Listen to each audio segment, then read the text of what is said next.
을 우리 경희대학교에서 하였고요.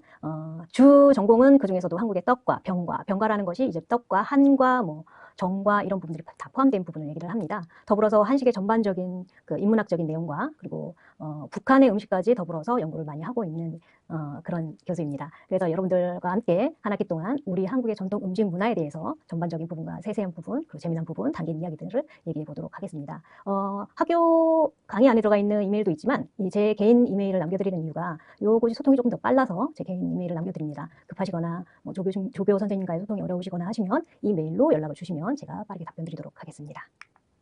자, 우리 강의, 한국 전통 음식 문화에 대한 강의를 한번 살펴보도록 할게요.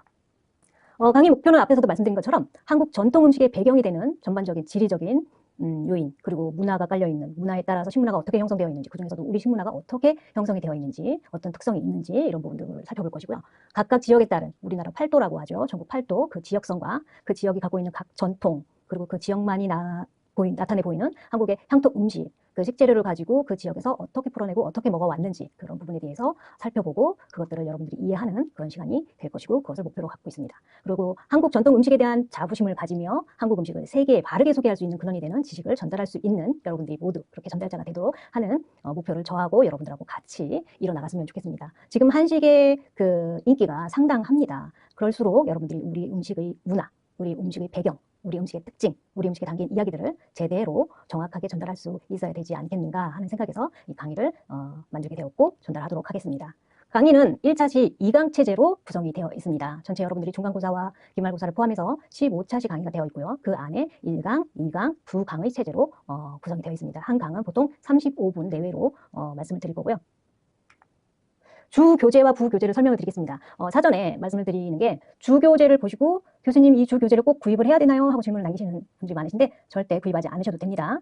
혹여 한식이라든지 한국의 식문화에 대해서 조금 더 깊은 공부를 하고 싶은 분이 계시면 개인적으로 구매를 하시거나 도서관에 대여를 하셔서 읽으셔도 되는데 굳이 우리 수업 안에서는 이 주교재를 구입하시지는 않으셔도 됩니다. 어떤 교재들을 사용을 하는지 한번 보겠습니다. 정혜경 교수님의 천년 한식의 세계라는 책과 그리고 윤서석 교수님의 현재 90세 이상의 살아계신 교수님이십니다. 석학이신데 한국 음식 대간이라는 책이 있습니다. 한국 음식에 대해서 전반적인 디테일하게 구분하여서 기록되어져 있는 책인데 그 중에서도 세 권, 한식에 중요하게 관여되어 있는 세 권의 책을 가지고 마찬가지로 교재의 자료를 삼았고요. 강인희 선생님이십니다. 궁중 음식 외 반가 음식 그리고 전반적인 우리나라의 그 한국 음식의 어떤 바이블 같은 책입니다.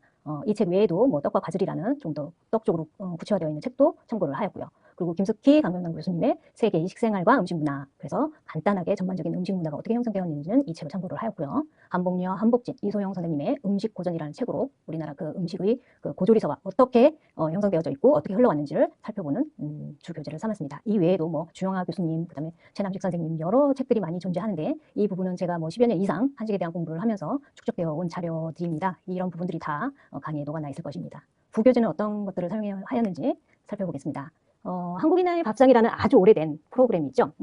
제가 여기에 작가로 참여하였고 현장 코디네이터로 활용한 분이 친한 분이 있습니다. 그분의 자료라든지 아니면 실제 한국인의 밥상의 자료 그런 동영상들도 지역의 특성을 아주 잘 나타내고 있기 때문에 수업에 참고를 할 수 있습니다. 하기를 좀 다르기는 하겠지만 그리고 코리아 넘버원이라는 넷플릭스에 지금 송출되고 있는 8회 분량 정도의 프로그램이 있는데 아주 영상의 퀄리티라든지 자세한 그 내용들 그리고 사람에 대한 이야기들이 아주 자세하게 이제 펼쳐지고 있어서 이 부분들도 참고하시면 우리 수업을 이해하는 데 한층 더 이해도를 높이는 영상물이 될 것 같습니다. 그리고 JTBC의 차이나는 클래스라든지 다른 이런 이 영상물 그다음에 다큐멘터리 이런 부분들도 역시나 강의를 만드는 데 사용이 되었습니다. 강의 계획을 한번 전반적으로 살펴보도록 하겠습니다. 7차시까지는 한국 전통 음식에 대한 문화에 대한 전반적인 이론 그리고 구체적으로 또 어떻게 구성이 되어 있는지 이런 부분에 대해서 이론적인 부분을 설명한다고 생각하시면 될 것 같습니다. 그래서 중간고사는 솔직히 좀 이론적인 부분이 많으실 수도 있어요. 공부하는 분량이 1차시부터 7차시까지 모두 다 이해를 하셔야지 중간고사를 치르실 수 있으실 것 같고요. 한번 살펴보시면 1차시에는 이 강의 소개를 해드리고 음식과 문화가 어떻게 연계되어 있는지 문화 안에 식문화가 어떻게 영향을 받아서 형성이 되었고 전반적인 이 한국의 음식 문화뿐만이 아니라 전반적인 그 문화 안에 음식 문화가 어떻게 형성되고 두 문화와의 관계가 어떻게 되는지 이 부분에 대해서 설명을 드릴 것이고요. 2차 시에 가면 그렇다면 그렇게 형성된 음식 문화가 동양과 서양에 따라서 어떻게 차이가 나고 어떻게 비교를 할 수 있고 그래서 동양 문화가 그중에서도 한국 음식 문화가 어떻구나라고 정확하게 더 자세히 구분을 하실 수 있는 시간을 갖도록 하겠습니다. 그렇다면 그 동양 중에서도 그 동양을 대표하는 한국, 중국, 일본의 음식 문화는 같은 쌀 문화권, 같은 동양 문화권이면서 어떤 공통점을 갖고 있고, 또 그러면서도 한국은 한국적인 음식 문화, 중국은 중국만의 음식 문화, 일본은 일본만의 음식 문화가 확연히 비교가 됩니다. 그래서 어떤 부분들을, 어떤 포인트들을 비교 분석하면서 서로의 관계를 읽어낼 수 있는지 그런 시간을 갖도록 하겠습니다. 자, 그 다음에 3차 시부터는 이제 본격적으로 한국의 음식 문화의 특징에 대해서 알아볼 텐데요. 그렇다면 한국 음식 문화는 다른 서양의 어떤 음식 문화, 중국의 음식 문화, 일본의 음식 문화와 비교해서 어떤 확연한 차이를 보이는지 이 부분에 대해서 살펴볼 것이고요. 그래서 한국 음식 문화가 어떻게, 어떤 과정들, 어떤 배경들, 어떤 요인들을 가지고 형성되어 있는지 볼 것이며, 기록으로 남아있는 고조리서의 자료들을 살펴보고, 그림을 살펴보고, 역사를 살펴보고 해서 우리 한국 음식 문화가 지금 형성되어 있는 것까지 어떻게 변천해 왔는지 그 부분에 대해서 다시 한번 상세하게 살펴보는 시간을 갖도록 하겠습니다. 4차 시에 가면, 자, 한국 음식이라고 하면 그러면 어떤 것들로 구분되어질 수 있고 그 부분들이 어떻게 통합적으로 이 한국 음식의 특징을 나타내는지를 좀 더 구체적으로 살펴볼 건데요. 자, 우리가 태어나서 죽을 때까지, 아이가 태어나서 100일이 되면 100일상을 차리고, 첫 돌이 되면 첫 돌상을 차리고, 성년이 되면 성년식을 치르고, 결혼을 하면 혼례에 관련된 음식을 또 따로 먹고, 그 다음에 돌아가시면 장례를 치르면서 거기에 따른 음식, 돌아가신 후에도 제사를 지내면서 제례에 관련된 음식 해서 사람이 태어나고 돌아가실 때까지의 이 전반적인 통과 의례에 관련된 음식을 어떻게 먹었으며 그 음식에 어떤 의미를 부여하고 어떤 것들을 기원했는지에 대한 얘기를 나눠볼 것이고요. 시절식과 명절식이라고 하는 것은, 자, 한국은 사계절이 아주 뚜렷한 나라입니다. 그래서 그 사계절이 뚜렷한 것이 음식 문화에도 반영이 되는데요. 그 시기 적절한 사계절, 그것을 더 자세히 나누면 12달, 12달을 또 더 자세히 쪼개면 24절기라고 구성을 하고 얘기를 하는데, 자, 계절 음식을 먹어라, 계절 음식이 뚜렷한 것이 한국 음식의 특징이다라고 얘기를 하시는데, 더 오래된 음식 연구가들이나 석학들은 이렇게 얘기를 하시죠. 계절 음식이라 하면 사계절만 나누는 것이 아니라 1년 12달, 1월에서부터 12월까지 1월에는 어떤 계절이니 어떤 식재료를 갖고 어떤 의미를 담아서 무슨 음식을 먹어라. 12월에는 어떤 계절이고 어떤 식재료를 갖고 음식을 할 수 있으며 어떤 의미를 갖고 1년을 잘 마무리해라 이렇게 얘기를 하시는데, 좀 더 나가서 그 1년 12달을 24절기로까지 나눠라 이렇게 얘기를 하세요. 자, 한 달을 더 한 번 나누면 어떻게 되죠? 보름마다 절기가 돌아온다는 얘기예요. 2주 만에. 상당히 어떻게 보면 짧습니다. 2주마다 바뀌는 식재료를 충분히 이해를 하고 그 2주마다 그 들판에 산에 바다에 물에 깔려있는 이런 식재료를 가지고 음식을 그때그때 변형해서 먹어오신 우리 조상들의 지혜를 엿볼 수 있는 시간을 갖도록 하겠습니다. 명절식은 명절을 말합니다. 1월에는 음력 1월에는 설날에 떡국을 먹고, 보름에는 오곡밥을 지어서 기발기술을 먹고, 그 다음에 추석에는 송편을 먹고, 농지에는 팥죽이나 팥시루떡을 먹으면서 기륭하고 액을 막으려고 기원을 하고, 이런 것들, 큰 명절에 담긴 음식의 의미를 살펴보는 시간을 갖도록 하겠습니다. 또한 한국 음식을 구분을 지을 때 왕이 계시는, 임금이 계시는 궁중, 궁궐, 궁의 음식은 예를 들어 의복을 볼 때 궁리에서 입었던 의복, 건축물을 볼 때는 왕이 기거하는 서양도 마찬가지고 동양도 마찬가지고 왕이 기거하고 왕이 행정을 펼치는 건축물, 그리고 일반 양반이라든지 아니면 일반 서민이라든지 이런 부분들의 음식, 건축, 음악, 예술 모든 부분이 이 신분계층을 나눈다는 의미가 아니라 그 사회를 구성하는 구성원 중에서도 가장 하이 레벨의 어떤 부분들을 다룰 것이잖아요. 음식도 마찬가지죠. 그중에서 궁중 음식이 그렇다면 우리나라를 대표해서 우리나라의 전반적인 시대를 대표해서 얼마나 최상위 이 퀄리티로 펼쳐지고 있는지 한번 살펴보는 시간을 가질 것이고요. 그렇다면 궁중에 임금이 계시는 것과 마찬가지로 주변에 반가에 양반들이 먹는 음식은 어떤 것들로 구성이 되어 있고, 그렇다면 임금이 먹었던 음식과 양반이 먹었던 음식도 어떤 차이가 있을 것이냐 한번 살펴볼 것이고요. 자, 향토 음식으로 내려갑니다. 6차 시에는 향토 음식과 4차 음식을 살펴볼 것인데, 향토 음식이 바로 그 지역을 대표하는 음식일 것이고, 우리 서민들이 일생활에서 그때그때 나는 식재료를 가지고 지리적인 영향을 다 받아서 발달되고 항유했던 이런 음식들이 나오겠죠. 그래서 그 향토 음식을 가지고 각 지역별로 우리 서민들이 먹었던 음식, 어떤 문화들이, 식문화들이 형성되어 있는지를 살펴보겠습니다. 자, 6차 시 2강에서는 4차 음식을 볼 것인데요. 4차 음식, 뜬금없이 그렇다면 왜 4차 음식이 나오지? 얘기를 하시는데, 4차 음식도 우리 한국 전통 음식에 아주 큰 획을 차지를 하고 있습니다. 예를 들어 4차 음식 안에도요, 궁중의 음식과 관가의 음식과 그 지역의 음식이 다 내재되어 있습니다. 조선 같은 경우에 유교 국가인데 왜 사찰이 나오지? 라고 물음표를 던지실 텐데요. 사찰 음식 안에, 사찰에 보시면 왕사, 국사라는 역할을 하시는 대스님들이 계십니다. 이분들은 왕사, 국사, 마찬가지로 국가의 큰 행사, 궁중의 큰 행사, 아니면 큰 제례, 이런 것들이 있을 때 그것을 주도하던 사찰의 대표 스님들 얘기를 하는 것이고요. 마찬가지로 뭐 만약에 정조대왕이 돌아가셨는데 정조대왕을 모시는 그 절에 재래 음식을 담당하는 또 작은 절이 있다거나 이런 부분들의 얘기를 뒤에 가서 말씀을 드릴 텐데 마찬가지입니다. 지금도 거기에 사용되는 뭐 예를 들어서 수원 지역에 우리가 약과 중에 수원약과라는 것이 있습니다. 약과가 지역별로 이 특징이 있다는 거 여러분들 처음 들어보셨죠? 뒤에 가서 한번 말씀을 드릴 건데 그 수원약과가 유명한 이유가 지금 말씀드린 것처럼 정조대왕의 제를 모시는 곳에 제 음식을 올리는 어떤 절의 그 약과가 아주 유명하였다. 이런 기록들이 남겨져 있습니다. 그래서 이 사찰 음식 또한 한국 음식의 특징을 고스란히 반영되고 하고 있어서 이 부분에 대해서도 말씀을 드릴 것이고요. 이 지금 사찰 음식이 마찬가지로 한국 음식을 대표해서 해외에서 관심 있게 지켜보는 케이스가 어떤 케이스가 있냐면 뭐 프랑스라든지 영국이라든지 이런 부분의 그 요리 커리큘럼에 한국의 사찰 음식이 한국 음식을 대표해서 과정이 개설이 된다거나 아니면 우리나라에 대표하는 사찰 음식 전문가들을 모셔서 음식 커리큘럼을 발표를 하고 심포지엄을 하고 전시를 하고 이런 부분들을 살펴볼 때 마찬가지로 이 사찰 음식이 우리 한국 전통 음식을 대표하는 한 부분이라고 생각하시면 되겠고 대표적인 비건 채식 음식이죠.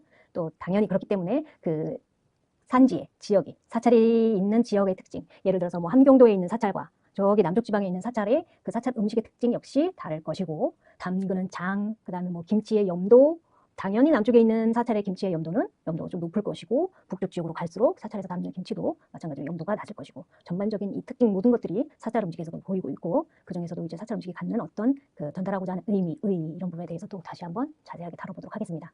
자, 7차 시의 첫 번째는 음식 부문의 국가무형문화유산을 살펴볼 것이고 두 번째 시간은 지정문화유산을 살펴본다고 되어 있습니다. 국가무형문화유산은 무엇이고 지정문화유산은 무엇이지? 비슷한 말 아닌가? 문화유산 다 문화유산 아닌가? 그리고 국가무형문화유산과 유네스코에서 지정한 세계문화유산은 또 어떻게 다르지? 그래서 이런 것들을 좀 더 살펴볼 것이고 예를 들어서 김장문화, 김치 아닙니다. 우리나라에서는 김장문화로 북한에서는 김치 만들기라는 이 지역의 전반적인 지역을 어느 한 지점을 지목하는 게 아니라 전반적인 지역과 전반적인 그 국민들이 다 향유하는 문화. 그래서 김치가 아니라 김장문화, 김치 만들기가 세계문화유산으로 음식 부분에 등재가 되어 있습니다. 2022년 말에 평양냉면 풍습이라는 것이 북한에서도 마찬가지로 세계문화유산으로 등재가 완료되어 있고요. 2023년 우리나라의 장 만들기가 세계문화유산 음식 부문에 등재될 예정입니다. 그 외에 우리나라에서 지금 국가무형문화유산으로 등재되어 있는 것이 아까 말씀드린 김장문화, 그 다음에 장 만들기, 그리고 막걸리 빚기, 그리고 떡 만들기까지 음식 부분에 등재가 되어 있고요. 지정문화유산이라는 것은 무엇이냐? 전 국민이 향유하는 것이 아니라 어떤 인물, 어떤 음식, 어떤 술, 그래서 딱 지정을 해서 이 부분에 대해서 지정되어져서 한 인물, 아니면 한 품목, 한 음식, 한 술, 이렇게 지정이 되어 있는 문화유산들이 또 따로 있습니다. 궁중문화 같은 경우에도 현재 살아계시는 한복룡 원장님, 정길자 원장님이 그 인물 궁중 음식 문화재로 지정이 되어 계시고요. 뭐 가목노라든지 문배주라든지 이렇게 술에도 세 가지 품목이 지정되어 있으며 자연유산에 지정되어 있는 것이 우리나라에 갯벌이 있습니다. 갯벌이 또 그럼 음식하고 무슨 상관이 있느냐? 갯벌에서 나는 낙지라든지 그 다음에 갯벌이 형성되어 있는 우리나라에 형성되어 있는 갯벌이 세계적인 어떤 특징이 있습니다. 그래서 그 지정되어져 있는 어떤 자연유산이 음식하고 연관된 부분까지도 한번 다뤄보는 시간을 가질 것이고요. 이렇게 해서 전반적으로 식문화와 그 다음에 우리나라의 전통 음식의 특징에 대해서 이 중간고사 전까지 한번 알아본 다음에 이 부분에 대해서 중간고사를 볼 것입니다. 간단히 보아도 지금 좀 범위가 많죠. 너무 어렵게 생각하지 마시고요. 자, 중간고사를 보시고 나서 8타시부터는 이제 전국 팔도로 발걸음을 뛰어보도록 하겠습니다. 이 과목이 선행되었던 과목이 먼저 있었습니다. 한 6년 정도 학습되어진 과목인데요. 그때는 북한은 다루지를 못했었습니다. 네. 그래서 제가 앞에서도 말씀드렸죠. 북한에 대한 음식에 대한 연구를 그동안 또 차곡차곡 해온 게 있어서 그 부분에 대해서도 이번에는 포함을 시켜서 이 한반도를 전체적으로 한번 다뤄보는 시간을 갖도록 하는 것입니다. 첫 번째, 지금 서울이 포함되어 있는 경기도에 보시면 지금 한반도 지도를 보시면 북쪽에 있는 뭐 함경도, 평안도 이 부분과 밑에 지금 제주도라고 표기는 되어 있지 않지만 이 부분에 대해서 서운해하지 않으셨으면 좋겠습니다. 밑에 제주도, 동쪽에 울릉도 당연히 다룰 것입니다. 여기 표시되어 있지 않다고 서운해하시거나 성내지 않으셨으면 좋겠습니다. 그래서 그 밑에 제주도까지, 제주도도 독립적으로 제주도만의 음식 문화가 너무나도 확연하게 차이가 나고 재밌는 부분들이 많기 때문에 울릉도도 마찬가지입니다. 다뤄드릴 것이고요. 그래서 경기도가 위치해져 있는 지리적인 특징, 바다를 인접하고 있는지, 바다 중에서도 동해인지 서해인지 여기에 따라서도 당연히 지리적인 위치와 지역성 때문에 음식에 영향이 미쳐진 부분들이 확연히 차이가 납니다. 다음 시간에 보시면 지금 이 한반도의 이 지역적인 면적 비교 없이 이 한반도만 달랑 놓고 봤을 때도 이렇게 차이가 많이 나는데 솔직히 세계 전도를 펼쳐놓고 우리나라 한반도를 보았을 때는 그 면적을 비교하기라고는 진짜 극히 아주 작은 나라인데 이 작은 나라 안에서 이 도별로 지역별로 지리적인 위치에 따라서 어떤 차이가 있는지 상당히 재미있는 나라입니다. 우리나라 음식 문화 상당히 재미있고요. 그래서 하나하나 살펴볼 것이고, 부차시에서는 이분은 이제 강원도로 가겠죠. 경기도 옆에 강원도로 가서 강원도의 지리적인 어떤 특징에 따라서 음식 문화가 어떻게 되어 있는지, 그리고 내려가서 충청도 살펴볼 것이고, 11차시에는 경상도까지 살펴보겠습니다. 뭐 충청도하고 경상도는 보시면 이 내륙에 포함되어 있는 도시들이 있어요. 뭐 충청도 같은 경우는 충주, 청주, 경상도 같은 경우는 안동 같은 경우가 우리가 이 삼면이 바다로 둘러싸인 반도인데도 불구하고 그 바다를 접하지 않은 아주 내륙적인 특성을 또 갖고 있기 때문에 재미난 식문화가 보입니다. 그래서 그런 부분들도 한번 더 다뤄드릴 것이고요. 자, 점점 끝을 향해 가고 있죠. 전라도, 음식 문화의 꽃을 피우고 있는 전라도를 또 마찬가지로 살펴볼 것이고, 마지막에 가서 제주도만 해도 한 차시를 다 해도 되는데 그 중에서도 특징만 좀 살펴보고 나머지 한 강은 북한의 3도에 마찬가지로 지역성과 어떤 대표 음식들이 있고 대표 술이 있고 대표 떡들이 있는지 살펴보는 시간을 갖도록 하겠습니다. 그렇게 해서 이제 기말고사를 볼 것인데, 기말고사 같은 경우에는 8차시부터 13차시까지 각 지역의 뭐 특징과 지역의 재미난 음식, 에피소드 이런 것들을 다루겠죠. 그래서 이렇게 15차시를 여러분들과 함께 하도록 하겠습니다. 재미나 보이죠? 네. 앞으로 어떻게 수업을 진행을 하고 마무리를 할 건지 전체적으로 다시 한번 살펴보면, 여러분들이 이 강의를 듣는 주 목적이 좋은 점수를 받기 위함입니다. 그래서 그 평가를 어떻게 할 것인지 또 간략하게 말씀드릴게요. 자세하게 설명은 조금 더 학기마다 조교 선생님하고 다시 한번 공지를 해드릴 거예요. 그러니까 잠깐 넘어간다고 해서 너무 이게 놓쳤다고 해서 걱정하지 마시고, 이런 부분은 아주 예민한 부분이기 때문에 다시 한번 자세하게 공지를 해드릴 거니까 걱정하지 마시고요. 중간고사, 기말고사 합이 60%입니다. 아주 많은 부분을 차지를 하죠. 공부를 좀 하셔야 된다는 얘기신데, 시험 문제는 그렇게 어렵게 내지는 않습니다. 제가 강의평가 이게 시험 문제가 쉽다고 말씀들을 많이 해주시기 때문에 그렇게 긴장 안 하셔도 될 것 같고, 출석률, 진도율 당연히 중요하겠죠. 간혹가다 이 동일한 점수일 때 출석률 때문에 밀리는 경우가 좀 있으세요. 왜냐면 뭐 100%를 다 하지 않으셔도 이 평가하는데 영향을 미치지 않는다고 간혹 생각을 하시는지 그 몇 프로, 뭐 0몇 프로까지도 있었습니다. 이렇게 놓치시는 분이 계시는데, 동일한 점수상에서는 이 부분도 영향을 미칠 수 있습니다. 출석률, 진도율 잘 챙겨주시고, 참여율 같은 경우에는 어떤 부분들이 있는지 한번 더 자세히 볼게요. 앞에서 말씀드린 부분이고요. 여기서 말하는 학습활동이 제가 말하는 참여율일 텐데요. 수업에 얼마나 참여를 하시고 관심을 갖는지를 보겠다라는 거죠. 우선 자기소개서, 자기가 어떤 사람이다 이런 걸 꼭 얘기를 해주시면 좋겠고요. 자기소개서는 좀 늦게 내셔도 돼요. 너무 시간에 급박하게 하셔서 내시지 않으셔도 되니까 천천히 내주셔도 되고, 게시판 활동 같은 경우에는 자유 게시판도 있을 수 있고, 학습을 하시다가 궁금한 점이 생기셔서 저한테 질문을 하는 뭐 Q&A, 아니면 뭐 여러 같이 학습을 하시는 학우님들이 오늘 뭐를 드셨는지, 요즘에는 어떤 걸 드시고 계시는지 뭐 이런 질문을 하셔도 됩니다. 물론 저한테뿐만 아니라 학우들과 이렇게 소통하고 싶은 부분들을 올리셔도 되고요. 그 다음에 제가 간혹 가다가 이제 토론 주제를 토론방에 올려드릴 거예요. 그러면 자유롭게 의견을 제시를 하시면 됩니다. 정답은 없습니다. 정답이 없으니까 내가 이렇게 얘기를 하면 좀 우스워 보이지 않을까, 우습지 않을까 이렇게 생각하실 필요 없고, 이 식문화라는 것이 이 지역별로 다 특이점이 있고 그것이 형성된 이유가 있어요. 담긴 스토리가 다 있고, 이것은 뭐 절대로 이상하거나 우습거나 이런 부분들이 아니기 때문에 오히려 더 생경하고 특이하고 재미있는 요소이기 때문에, 대신에 어디서 그냥 긁어다가 복붙한다든지, 이제 뭐 네이버라든지 어떤 부분에 대해서 사전적인 의미라든지 어떤 뭐 이런 기사라든지 이런 거를 갖다 붙이는 거는 저는 선호하지는 않습니다. 오늘 아침에 어떤 일이 때문에 뭐 계란 후라이를 하나 해서 먹었다, 오히려 이런 게 더 자신의 이야기를 올려주시는 게 훨씬 더 제가 평가하기에는 더 좋은 성적을 받으시리라고 생각을 합니다. 이렇게 해서 여러분들이 활동하고 계시거나 아니면 여러분들이 생각하고 계시거나 아니면 여러분들이 궁금증을 가졌던 이런 부분들을 남겨주시는 이런 게시판 활동, 학습 활동 이런 부분을 볼 것이고요. 기타 나머지 10%가 제가 여러분들이 이렇게 시험을 보고 출석을 하고 이런 활동들을 한 것을 전체적으로 종합하여서 이 분이 수업에 이렇게 성실하게 참여를 하였다, 전반적으로 다 평가를 해서 기타 10%를 더 배점을 해드리는 부분이 있습니다. 이렇게 해서 총 100점이 될 것이고요. 우리 과목이 좀 인기가 많아서 여러분들 경쟁 상대들이 많습니다. 학우님들이 많이 수업을 들으시는 부분이어서 이게 변별을 할 때 좀 어려운 부분들이 없지 않아 있어요. 그래서 어느 한 부분 놓치지 마시고 충실하게 참여를 해주시면 우리 과목이 그렇게 막 빡빡하거나 나분하거나 어려운 수업이 아니기 때문에 재밌게 즐겨주시면 좋을 것 같습니다. 그래서 전반적으로 학습 평가가 어떻게 되는지도 말씀을 드렸고, 그렇다면 학습이 어떻게 흘러가는지 한번 살펴보도록 할게요. 다가오는 강의에 아니면 이번 해당 강의가 어떻게 되어 있는지, 첫 번째 큰 제목과 주제, 그리고 그 강의를 학습을 하면서 어떤 부분을 최소한 이해를 하고 설명을 하실 수 있다거나 어떤 목표를 좀 어느 정도 가져가셨으면 좋겠다 하는 내용, 이런 내용들과 그 다음에 그 학습의 전반적인 구체적인 내용을 확인을 할 것이고요.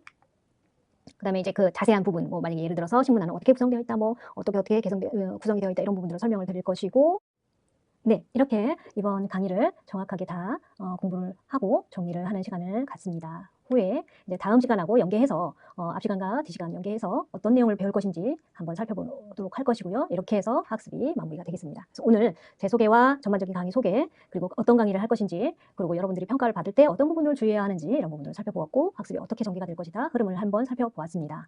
이렇게 오늘 시간은 마치도록 하고, 다음 시간부터 이제 본격적으로 음식과 문화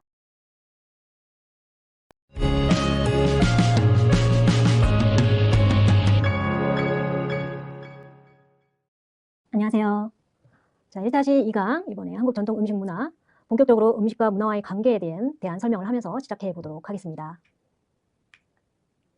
자, 음식과 문화와의 관계에 대해서 여러분들이 어떤 관계가 있는지 이해를 하고, 그로 인해서 형성된 식문화의 특징은 어떻게 구성이 되어 있는지를 파악하는 그런 시간으로 갔습니다. 그래서 그 지역의 문화 및 자연 환경을 대변하고 있는 것이 바로 음식 문화입니다. 그래서 그 음식이 어떤 영향을 미치는 그 음식에 어떤 영향을 미치는지 다양한 요인들을 파악하고 이에 대해서 설명할 수 있는 그런 시간을 갖도록 하겠습니다. 첫 번째, 음식과 문화는 어떤 관계가 있는지, 그 중에서도 두 번째, 식생활과 문화는 어떻게 형성이 되었는지, 세 번째, 정확하게 이제 식문화, 음식 문화가 그 중에서도 어떤 특징을 갖는지, 네 번째, 그 식문화에 영향을 미치는 요인들은 어떤 여러 가지 요인들이 있는지 살펴보는 시간을 갖도록 하겠습니다. 첫 번째, 음식과 문화. 과연 음식과 문화가 어떤 연계성이 있는지, 무슨 관계가 있는지, 자, 본격적으로 우리 음식과 지역의 특징, 이런 것들을 살펴볼 것인데요.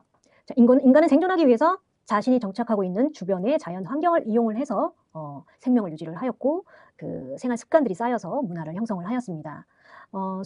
우리가 농경을 시작하기 전에 이 자연이 주어진 환경에 있는 음식들을, 식재료들을 단순하게 채취하거나 사냥하거나 수렵하는 이런 시대에서는 이 농경으로 넘어가기 전까지 계절에 따라서 아니면 그 아주 커다란 동물들, 빙하기를 거치기 전에 커다란 동물들에 의한 어떤 위협적인 이런 환경에서 단순하게 자연에 있는 이 뭐 열매라든지 아니면 작은 동물들이라든지 아니면 바닷가에서 뭐 조개라든지 주어진 환경에서의 이런 식재료들만 가지고 음식이라기보다는 생명을 유지하기 위한 어떤 그런 섭취 수단을 삼았겠죠. 이런 과정을 지나서 우리가 큰 혁명의 하나라고 하는 농업혁명을 이뤄내게 되는 것이죠. 농경을 시작하게 됩니다. 이 수렵이라든지 채취 이런 활동들이 아주 비효율적이고 인간들이 그런 자연 환경에서 살아남기까지가 아주 혹독한 자연 환경이었기 때문에 조금 더 인간들이 더 인구가 늘어나고 정착할 수 있고 가축을 기를 수 있고 어떤 이런 문화를 형성할 수 있는 농경 문화로 넘어갈 때까지 이렇게 그것을 음식물로 전환하기 위해서 그 지역에서 가장 적합한 식재료들을 찾았으며 지역의 정확한 민족에 가장 잘 어울리는 조리법, 그다음에 저장법 이런 것들을 찾아내게 됩니다. 그래서 문화 안에 이 음식과 그 지역에 따라서 어떻게 이 형성이 되어 있는지를 조금 더 살펴볼 것인데요. 예를 들어서 한국만 하더라도 아주 작은 그 면적 안에서도 이 기후가 달라지면서 아랫지방 같은 경우에는 음식이 빨리 상하지 않기 위해서 저장법이 더 발달을 하게 되고 북쪽으로 추운 지방으로 갈수록 그냥 이 얼음 안에 음식을 보관을 한다거나 아니면 그렇게 음식의 간이 정확하게 높지 않아도 음식이 기후에 따라서 자연스럽게 보관이 된다거나 이런 부분들이 있습니다. 그래서 아랫지역은 발효 음식이라든지 저장 음식이 발달을 하게 되는 부분인 거죠. 우리나라 한반도만 보더라도 이런 특징을 구분해서 보실 수가 있습니다. 그렇다면 세계적으로 음식 문화는 얼마나 더 많은 그 요인들과 특징들이 나타날까요? 그래서 그것이 바로 이 음식에 묻어있는 문화적인 특성이 되겠으며 그 지역에 적응해서 살아온 선조들의 지혜가 차곡차곡 쌓여 있는 것이라고 볼 수 있습니다. 그래서 그 자체가 고유한 문화 자산이자 매력 있는 자원의 역할을 한다고 보시면 되겠습니다. 자, 문화. 사람이 그다음에 이 공동체가 후천적으로 획득한 학습 행동입니다. 이 지식적인 부분도 그렇지만 육체적인 부분도 마찬가지입니다. 예를 들어서 독초를 먹어서 사람이 계속 죽어나는 상황이 되면 이제 그 독초에 대한 섭취를 멀리하겠죠. 반대로 이 음식은 섭취를 했을 경우에 이 식재료를 섭취를 했을 경우에 뭐 이 열매를 따서 먹었을 경우에 이 나무를 따서 먹었을 경우에 충분히 영양을 발휘를 하고 사람이 죽지를 않더라. 이렇게 계속 오랜 기간 학습되어져서 먹지 못할 것은 아예 배제를 시키고 먹을 수 있는 것들을 뭐 농업을 시작을 한다든지 가축을 만들 수 있는 동물들을 가축화한다든지 이런 것들이 쌓여가는 것이 바로 문화라는 것이죠. 그중에서도 식문화라는 것이죠. 그래서 그 어떤 민족이 어떤 부족이 어떤 공동체가 오랜 세월, 여기서 말하는 오랜 세월은 몇 천 년이 됩니다. 오랜 세월을 통해서 그 자연 환경과 그 치열한 삶, 여기서 말하는 치열한 삶은 뭐 부족 간의 싸움이 될 수도 있을 것이고 아주 사나운 거대한 동물과 인간의 싸움이 될 수도 있을 것이고 계절적인 영향으로 살지 못할 정도의 추위라든지 살지 못할 정도의 더위라든지 아니면 물이 없다거나 사막화라거나 아니면 고도가 높다거나 이런 부분들 여러 가지 이런 치열한 삶을 거치면서 형성해 놓은 이제 사람이 살만한 이 어떤 생활 양식으로 발휘되는 것이 바로 이 문화라고 이해를 하시면 되겠습니다. 그래서 인간이 태어나서 생활하고 습득한 것이 모두 문화라 할 수 있다.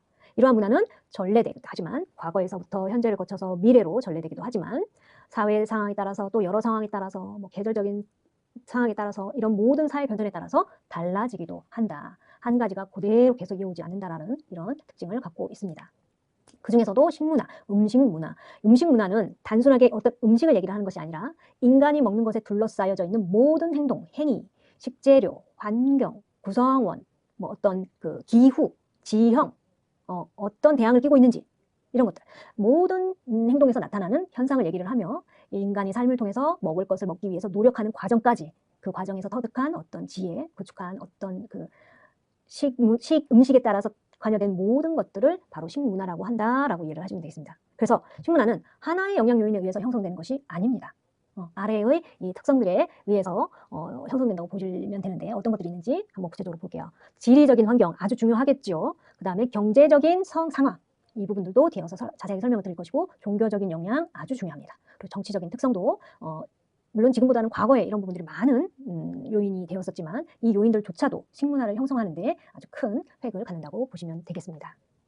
그래서 식문화란 세계 각국마다 음식과 문화의 차이가 있는데요. 국가별로 종교에 따라서 금기하는 음식이 다르다거나 사용되는 도구가 다르다거나 그냥 손으로 먹는 수식문화, 그 다음에 수저나 젓가락을 사용하는 수저문화, 포크와 나이프를 사용하는 포크 나이프 문화 이렇게 사용하는 도구에 따라서도 이 식문화가 다르게 형성되어 있고 테이블 매너, 서양의 뭐 러시아와 이탈리아, 프랑스의 그 총체적인 테이블 매너와 동양의 테이블 매너 당연히 다를 것이고요. 테이블에 구성되는 것들 당연히 동양 중에서도 같은 쌀문화권인데도 중국, 한국, 일본이 이 테이블 구성이라든지 식탁에서의 매너라든지 다 다르게 형성되어 있습니다. 그래서 아주 세계마다 그리고 그 지역 안에서도 작은 면적의 지역 안에서도 이런 것들이 또 차이가 나는 부분들이 아주 재미나게 나타나는 것이 음식문화라고 보시면 되겠습니다. 첫 번째 이제 음식문화를 형성하는 요인이 있는데 그중에서 자연적인 조건을 따져볼 것인데요. 제일 크게 보이는 부분들이 그 나라가 그 지역이 속해져 있는 뭐 위도라든지 아니면 지형이라든지 그래서 아주 수천 년간 퇴적되어 있는 수질 그리고 토양의 차이 때문에 다르게 나타나는 경우가 많습니다. 예를 들어서 수질이나 토양이 좋은 곳에서는 곡류나 채소들의 식재료 활용이 아주 좋습니다. 재배가 잘 되니까요. 풍성하니까. 그리고 양념이나 조리법 같은 경우는 오히려 간단하고 그 식재료가 좋기 때문에 식재료의 맛을 느낄 수 있게 조리하는 조리 방법이 발달이 됩니다. 반대로 수질과 토양이 좋지 않은 곳 같은 경우에는 이 음식을 조리하거나 식재료가 자라는데 토양과 수질이 아주 많은 부분을 차지를 하기 때문에 그 사람이 먹는 식수뿐만 아니라 식재료가 갖고 있는 그 수분 양이라든지 수분의 퀄리티 이런 부분들이 그 식재료가 생육하는 데 영향을 미치게 되죠. 이 모든 것들이 음식에 영향을 미치는데 특히나 식수를 대체하는 차나 술을 많이 마시게 되는 환경에 처한다. 이건 무슨 얘기냐? 뭐 예를 들어서 이런 얘기를 하시는 경우가 있어요. 독일 같은 경우에 식수가 석회질로 되어 있기 때문에 그냥 바로 생수를 섭취하기 힘들어서 이것을 맥주를 만들어서 대체해서 음료용으로 먹게 되었다. 중국 같은 경우도 그 마찬가지로 황하라고 하죠. 누런 그 황사에 물이 많아서 또 마찬가지로 중국도 대지가 넓기 때문에 이 석회질이 함유된 수가 물이 많습니다. 그래서 이렇게 생수로 바로 먹을 수 있는 물의 어떤 퀄리티가 낮기 때문에 마찬가지로 차문화가 발달되었다 이렇게 말씀하시는 분들도 계신데 물론 이 부분이 그렇게 형성된 문화의 한 요인일 수는 있지만 이게 100% 요인은 아니라는 거예요. 지금 우리가 계속 공부하고 있는 부분이 식문화에 영향을 미치는 요인은 한 가지가 아니라 여러 조건들, 여러 요인들에 의해서 영향이 미쳐졌다. 그래서 식문화가 형성되었다 이렇게 얘기를 하고 있잖아요. 마찬가지입니다. 이 물의 수질의 질이 좋지 않기 때문에 그거를 대체할 수 있는 어떤 대안적인 음식이 발달될 수도 있지만 그 요인이 이 수질이나 토양이 나쁘다? 100% 이것만이 요인은 아니다. 다른 요인들도 더 들어간다. 예를 들어서 하나 말씀드리면 중국의 차 같은 경우도 중국은 식문화 자체가 음식을 차갑게 먹지 않습니다. 따뜻하게 먹고 끓인 물을 많이 마시고 그렇기 때문에 당연히 차문화가 발달되었고 이 중국 아랫부분, 윈난이라든지 이런 부분에 아주 좋은 오래된 몇백 년 된 그 차나무들 아주 좋은 차를 생성하는 차나무들이 아주 많이 군락을 지어서 형성하고 있었기 때문에 자연스럽게 좋은 차문화가 발달을 할 수 있었던 것이죠. 그래서 자연적인 음식 문화의 형성에 요인을 미치는 요인 중에 자연적인 요인을 봤을 때 이렇게 수질과 토양이 이런 영향을 미칠 수 있다. 당연히 그 식수가 안 좋게 되면은 그 안 좋은 식수를 커버할 수 있는 조리 가공법들이 더 발달하게 되는 것이죠. 그래서 수질 토양 부분 이렇게 살펴볼 것이고요. 자, 지형 부분은 이제 각각 지형에 대해서 나중에 말씀드릴 것이고 기후 부분을 또 살펴보도록 하겠습니다. 우리가 기후가 보면 이 극지방으로 갈수록 뭐 한대, 냉대, 그다음에 이 적도 부분으로 온대라든지 열대라든지 기후 형성이 되어 있습니다. 그 중에서도 이 한대 지역 같은 경우에는 아주 추운 지역이고요. 그다음에 음식의 보관에 있어서 음식이 변질이 된다거나 상한다거나 상해서 냄새가 난다거나 이런 일이 없기 때문에 음식이 담백하고 싱겁습니다. 간을 많이 하지 않아도 음식이 잘 상하지 않아요. 그리고 기온이 기온이 낮기 때문에 음식이 자연 속에서도 보관이 잘 된다는 것이죠. 대신에 식재료가 풍성하지 않습니다. 제한적이에요. 온도가 낮기 때문에 자생적으로 자라나는 식재료라든지 아니면 거기 환경에 맞춰서 구성되어 있는 어떤 동물들의 이 양이 작을 수 있기 때문에 음식의 종류도 마찬가지로 식재료에 따라서 아주 작고 한정적입니다. 그리고 생식이라든지 아니면 그 동물, 그나마 있는 동물들의 유제품이라든지 이런 것들이 많이 발달되어 있는 특징을 볼 수가 있습니다. 자, 우리 한반도가 속해져 있는 온대기후입니다. 가장 식재료가 풍부하고 그리고 이 조리 방법이라든지 이런 것들이 다양하다고 보시면 되겠습니다. 그래서 음식의 종류 및 조리 방법이 발달되어 있고 더더군다나 그 안에서도 온대기후 안에서도 또 적도에 가까운 부분은 조금 더 온도가 높기 때문에 저장하는 방법, 그 다음에 조금 냉대기후 쪽으로 가까운 쪽에서는 그 낮은 기온에서의 보관하는 방법들, 이렇게 가공식품들이라든지 저장 방법들이 발달되어 있고요. 곡류와 채소를 이용한 음식이 많이 발달되어 있습니다. 온대기후 같은 경우에는 강수량, 뭐 강설량, 그 다음에 이 강을 끼고 있는 좋은 토질, 수량 이런 것들이 발달되어 있기 때문에 받쳐주기 때문에 곡류의 생산, 평야의 발달, 그 다음에 산, 들에 나는 어떤 각종 채소들을 풍부하게 활용한 그런 조리법, 그런 음식들이 많고 다양하다고 보시면 되겠고, 향신료 같은 경우에는 뭐 열대기후만큼은 아니지만 그래도 자생하는 향신료들을 활용을 해서 많이 적당하게 사용을 하고 있다고 보시면 되시겠습니다. 열대기후 한번 살펴보겠는데요. 열대기후 살펴보기 전에 지금 보시는 지도를 한번 보시면, 자, 극으로 북극으로 갈수록 지금 보시면은 하늘색의 한대기후, 좀 아까 살펴봤죠. 그 아래 냉대기후, 그리고 적도 부근에서도 좀 강수량이 적은 건조기후, 우리나라가 포함되어 있는 연두색의 온대기후 보실 수 있고, 자, 적도를 기반으로 아주 뜨거운 온도가 있는 열대기후까지 이렇게 구성되어 있는 것을 보실 수 있습니다. 이런 것들을 살펴보시고 마지막 열대기후 한번 볼게요.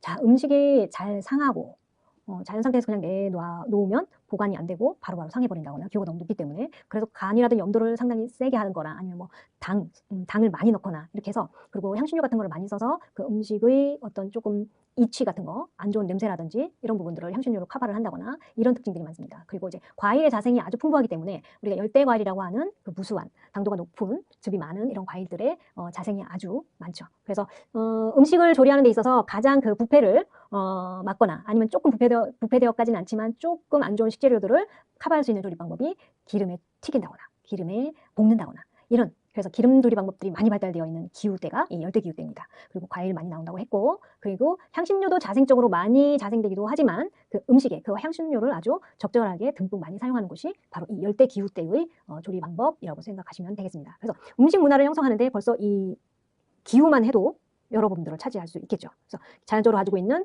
그 지역의 지리적인 조건 중에서도 그 지역에서 갖고 있는 수질이나 토양이 어떻게 형성되어 있는지 조금 더 자세하게 살펴볼 수도 있지만, 여러분들이 우리 시간에서는 간략하게 전반적인 부분을 살펴볼 거예요. 그래서 수질 토양에 따라서 어떻게 차이가 있는지, 그리고 이 기후에 따라서도 크게 어떻게 음식들이 형성이 되는지를 살펴보았습니다. 지도하고 연계해서 같이 보시면 훨씬 이해가 빠를 것이라고 생각이 됩니다.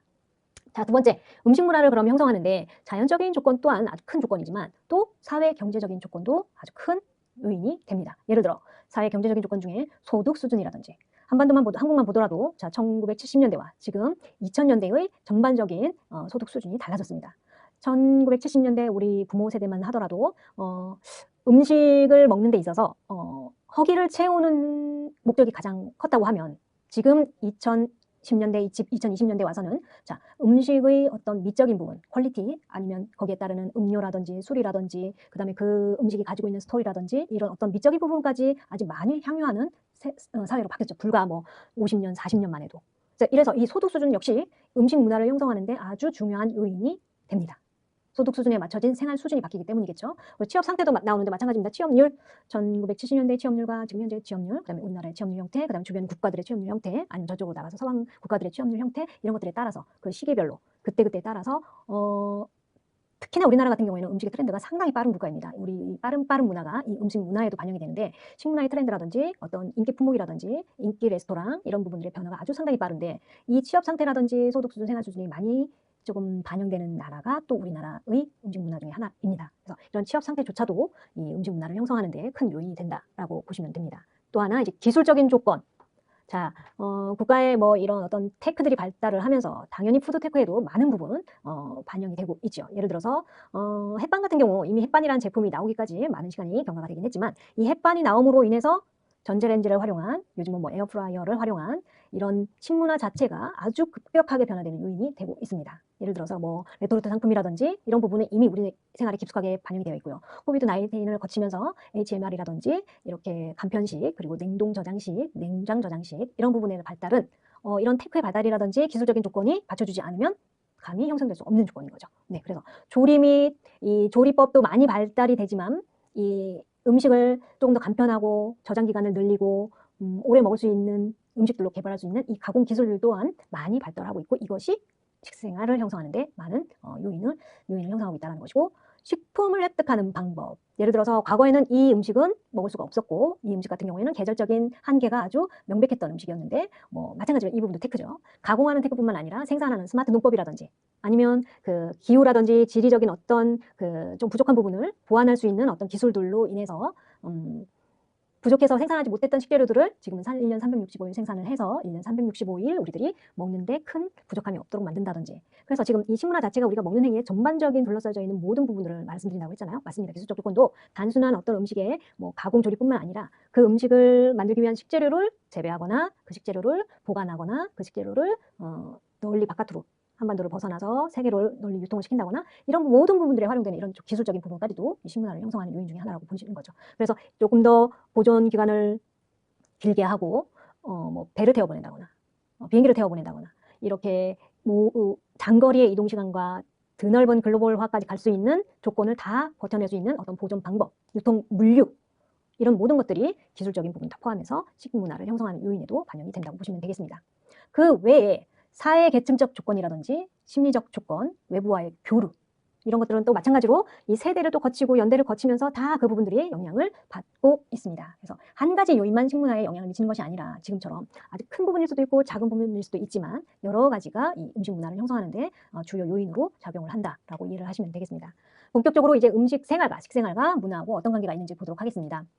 고대 문명 발상지에 따라서 보시면 황하라는 강을 주변으로 중화 문화권, 그 다음에 인더스 문명의 인도 문화권, 그리고 메소포타미아 문명의 유럽 문화권, 그 다음에 이 이집트 문명의 아랍 문화권으로 우리가 뭐 고등학교 때 많이 배웠던 4대 문명 발상지가 있죠. 마찬가지로 음식도 이 문명지를 기반으로 제가 지금 강을 얘기를 하면서 강 주변으로 식문화가 당연히 농경과 가축을 기르고 하게 용이하기 때문에 강 주변으로 역시나 식문화도 마찬가지로 발달이 되고 있습니다. 먹는 방법을 보시면 그냥 손으로 먹는 국가들 아시죠? 그 다음에 저식, 젓가락, 숟가락을 사용하는 그리고 스푼, 포크, 나이프를 사용하는 이렇게 먹는 방법에 따라서도 이 음식 문화가 다르게 형성이 되고요. 종교에 대해서도 힌두교냐, 불교냐, 이슬람이냐, 그리스도교냐에 따라서 이 음식은 절대 먹으면 안 돼. 그리고 뭐 라마단이라는 어떤 기간 동안에는 해가 떠 있는 기간에는 음식을 섭취하면 안 돼. 이런 어떤 문화가 형성되어 있다는 것이죠. 그리고 주식에 따라서 농경을 시작하게 되면서 우리가 추렵이라든지 이 채집에서 벗어나 조금 더 업그레이드 되어서 농경이라는 생활을 하게 되면서 수량이 많은 지역은 쌀 문화가 되고 좀 수량이 적으면서도 이 대지가 드넓게 펼쳐져 있는 지역들은 밀 농사가 주식이 됩니다. 그래서 쌀이 주식인 지역과 밀이 주식인 지역으로 아주 크게 구분이 되는데요. 이 부분은 아주 중요한 부분이어서 우리나라 식문화를 형성하는 데도 많은 부분을 차지하기 때문에 한번 보겠습니다. 쌀이 주식인 지역은 당연히 강수량, 강설량 그리고 강 주변으로 이 수량이 아주 많아야 합니다. 쌀 대비하는 데는 수량만이 아주 큰 부분을 차지하기 때문에 주식이 당연히 쌀에서 나온 밥이 될 것이고 밥과 반찬으로 구성이 되어 있으며 그 반찬에 젓갈이라든지 장이라든지 이런 부분들이 발달되어 있습니다. 식기가 오히려 그 판 형태, 널쩍한 판 형태의 식기보다는 판 형태로 우리 음식을 담을 수 있는 그런 식기를 사용하게 되고 밀이 주식인 지역은 광활한 대지가 있습니다. 우리 밀재배를 하는데 보면 대부분 다 광활한 대지인 걸 볼 수 있어요. 이 풍부하고 물은 다소 적어도 됩니다. 물은 다소 이게 막 우리가 모내기를 한다거나 이 추수할 때까지 물이 있어야 된다거나 이렇지 않기 때문에 밀 지역은 물이 좀 적은 지역이고 밀과 함께 이 목축이 형성되어 있는 걸 볼 수 있고 목축을 하기 때문에 가축의 젖, 유제품들이 발달되어 있는 걸 볼 수 있습니다. 그래서 밀이 주식인 지역은 빵과 유제품, 고기 해서 이렇게 접시 형태의 식기에 음식을 담는 특징을 보실 수가 있습니다. 이렇게 해서 식문화의 특징을 한번 더 살펴볼 것인데요.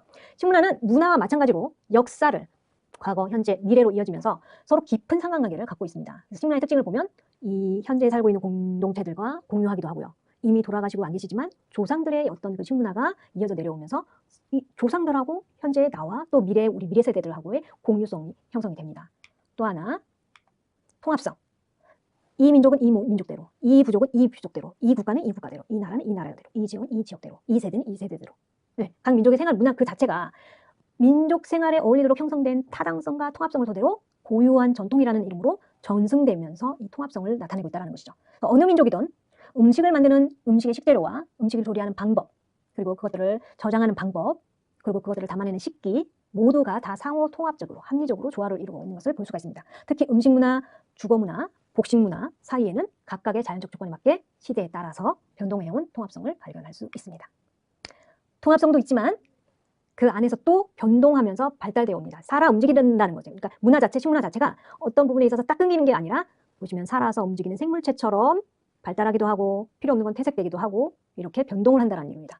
문화가 끊임없이 변하듯이 식문화도 마찬가지로 여러 새로운 문화와 접촉하면서 거듭 변화하고 있다. 대내적으로 경제 발전이나 아까 식문화에 영향을 미치는 요인에 경제적인 요인이 있었고 기술 발달 요인이 있었죠. 이렇게 기술 발달 등 건전한 영향이 작용을 하면서 좋은 방향으로 성장 발전하기도 하지만 또 기존 식문화가 필요 없을 경우에는 퇴색되거나 위축되기도 하고요. 또 서로 섞이기도 하고 세대가 정치적인 요인이라든지 뭐 전쟁이라든지 이웃 국가의 전쟁이라든지 이런 것들로 인해서 혼동을 불러일으킬 수도 있다. 그래서 식문화의 특징 중에 뭐 통합성, 공유성도 있지만 이렇게 변동성도 있다라고 보시면 되겠습니다. 식문화에 영향을 미치는 요인 조금 더 한번 볼게요. 생물학적 요인입니다. 섭생, 그 지역에서 나는 음식, 식재료 이런 것들을 오랜 기간 거치면서 아주 적절하게 만약에 목축 지역 같은 경우에는 유제품을 소화해낼 수 있는 이런 것들이 계속 축적되어서 이 사람들한테 쌓여져 있는 것이고 그리고 뭐 소화를 할 수 있는지 흡수를 할 수 있는지 이 재료를 섭취할 수 있게끔 몸이 바뀐다는 것이죠. 이 부분을 섭생이라고 얘기하는 것이고요. 마찬가지로 이것들이 쌓여서 이제 유전적인 요인으로 거부반응이 있는 음식들은 당연히 이제 그 지역 사람들은 안 먹게 되고 보니까 이 음식은 우리는 충분히 소화해낼 수가 있어. 그러면 이제 그 음식을 채택해서 계속 먹게 되는 것이죠.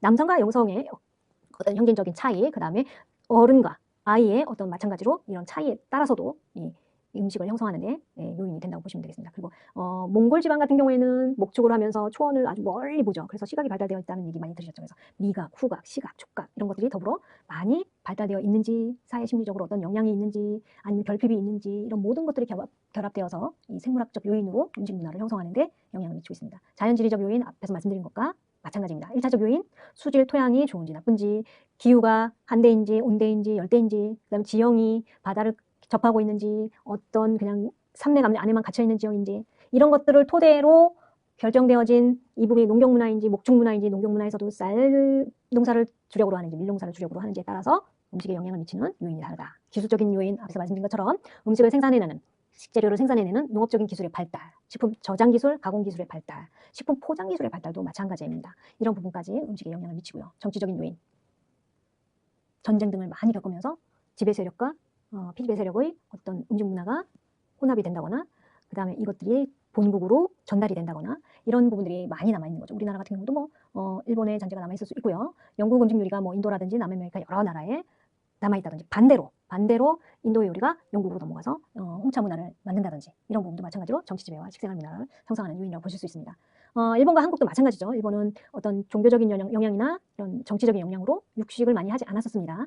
1000년 가까이 육식을 하지 않았었고 한국 같은 경우에는 고려 시대까지는 불교를 국교로 삼았기 때문에 마찬가지로 음식을 조금 이렇게 육식을 금기하는 상황이 있었지만 유교로 넘어온다든지 지금 근대로 오면서 서양 음식으로 많이 바뀌어가고 있죠. 이런 문제를 또 보실 수가 있고요. 전쟁을 거치면서 우리 같은 경우도 한국 전쟁을 거치면서 일본의 음식들이 많이 남아있다거나 아니면은 반대로 이렇게 동양의 문화가 우리나라로 들어온다거나 그리고 서구의 어떤 문화가 개방이 되면서 음식 문화 자체도 같이 접수가 되면서 서양의 음식이라든지 식재료를 많이 먹게 되는 이런 부분들도 중요한 식문화로 영향을 미치게 됩니다. 역사적인 요인, 역사를 거치면서 발전하는 음식 문화, 인간의 본성이 변화하는 것을 추구한다는 이런 요인들도 모두 식문화에 영향을 미치는 요인으로 볼 수가 있습니다. 종교적인 요인 아주 중요합니다. 제가 간단하게 표로 만들어 봤는데요. 이슬람교에서는 라마단이라는 단식월이 있기 때문에 낮 동안에는 음식을 섭취하지 않습니다. 해가 딱 지고 나면 그때부터 이제 축제처럼 음식을 먹게 되는 것이죠. 불교에서는 소를 신성히하고 그 다음에 이 육식을 좀 금하죠. 이런 식문화 발전되어 있고 그리스도교에 따라서는 또 그리스도가 여러 가지 종파로 나눠집니다. 그래서 그 종파에 따라서 금식을 한다거나 금욕을 한다는 경우도 있고 힌두교 같은 경우에는 카스트 제도 안에서도 브라만 계급 같은 경우에는 육식을 하지 않습니다. 같은 힌두교 안에서인데도 그 안에서도 또 이 계급에 따라서 금지하는 음식이 달라진다는 것이죠. 보시면은 힌두교 같은 경우에는 모든 고기와 술 같은 경우 브라만 계급 같은 경우에는 아예 다 절제를 하고요. 불교 같은 경우에 지금 보시면 더러운 음식도 나와 있는데 무슨 얘기냐면 이렇게 시장에서 상업을 목적으로 짐승의 목을 베어서 일부러 이렇게 조금 이렇게 부정적으로 불결하게 음식을 만들었다 이런 음식들은 피하게 되는 것이고 이슬람교 같은 경우에는 자 어떻습니까? 할랄 음식 어떤 할랄이라는 어떤 이 자격에 맞는 음식들만 섭취를 하죠. 죽은 짐승의 고기와 피는 먹지 않고 돼지고기 먹지 않습니다. 여기도 마찬가지로 목 졸려서 일부러 이제 살상을 하는 고기를 말하는 거죠. 일부러 목 졸려서 이런 것들은 피하고 있다는 거. 다 종교에 따라서 나타나는 특징들입니다. 이 부분들을 표로 제가 간단하게 말씀을 드렸고요. 자, 환경적인 요인 보겠습니다. 정치적인 요인, 만약에 제주도 지역 같은 경우에는 지리적 그 환경, 제주도가 접해져 있는 환경 때문에 감귤이 발달했다든지 보성의 차가 발달되었다든지 이런 것들이 정치적인 요인에 있어서 환경적인 요인에 들어가고 사회적 환경, 만약에 한 사회가 어떤 정통적인 신앙이라든지 어떤 관습 때문에 어떤 음식들은 조금 활발하게 먹는데 이 안에서도 마찬가지로 뭐 금기하는 음식이 있다거나 이런 것들을 살펴볼 수가 있습니다. 도시화가 되고 산업이 발달되고 글로벌화되어서 세계의 모든 음식들이 서로 국가별로 넘나들고 이런 상황에서는 또 마찬가지로 이 모든 식문화가 조금 혼합이 되기도 하겠죠.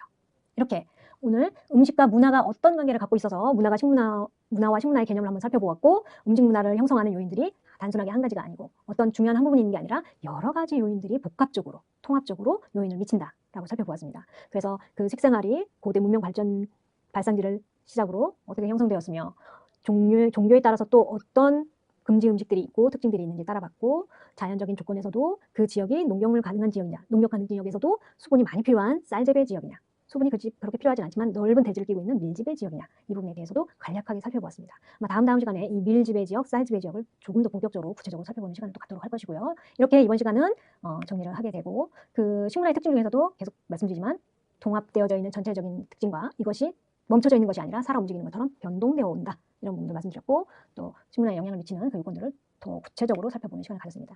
다음은 식문화가 동양, 서양으로 뚜렷한 부분이 나오는데요. 이 부분에 대해서 다시 한번 설명을 드리는 시간을 갖도록 하겠습니다. 이번 시간도 고생 많으셨습니다. 다음 시간에 뵙겠습니다.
안녕하세요. 반갑습니다. 이번 시간에는 동양과 서양의 음식 문화에 대해서 비교해보는 시간을 갖도록 하겠습니다.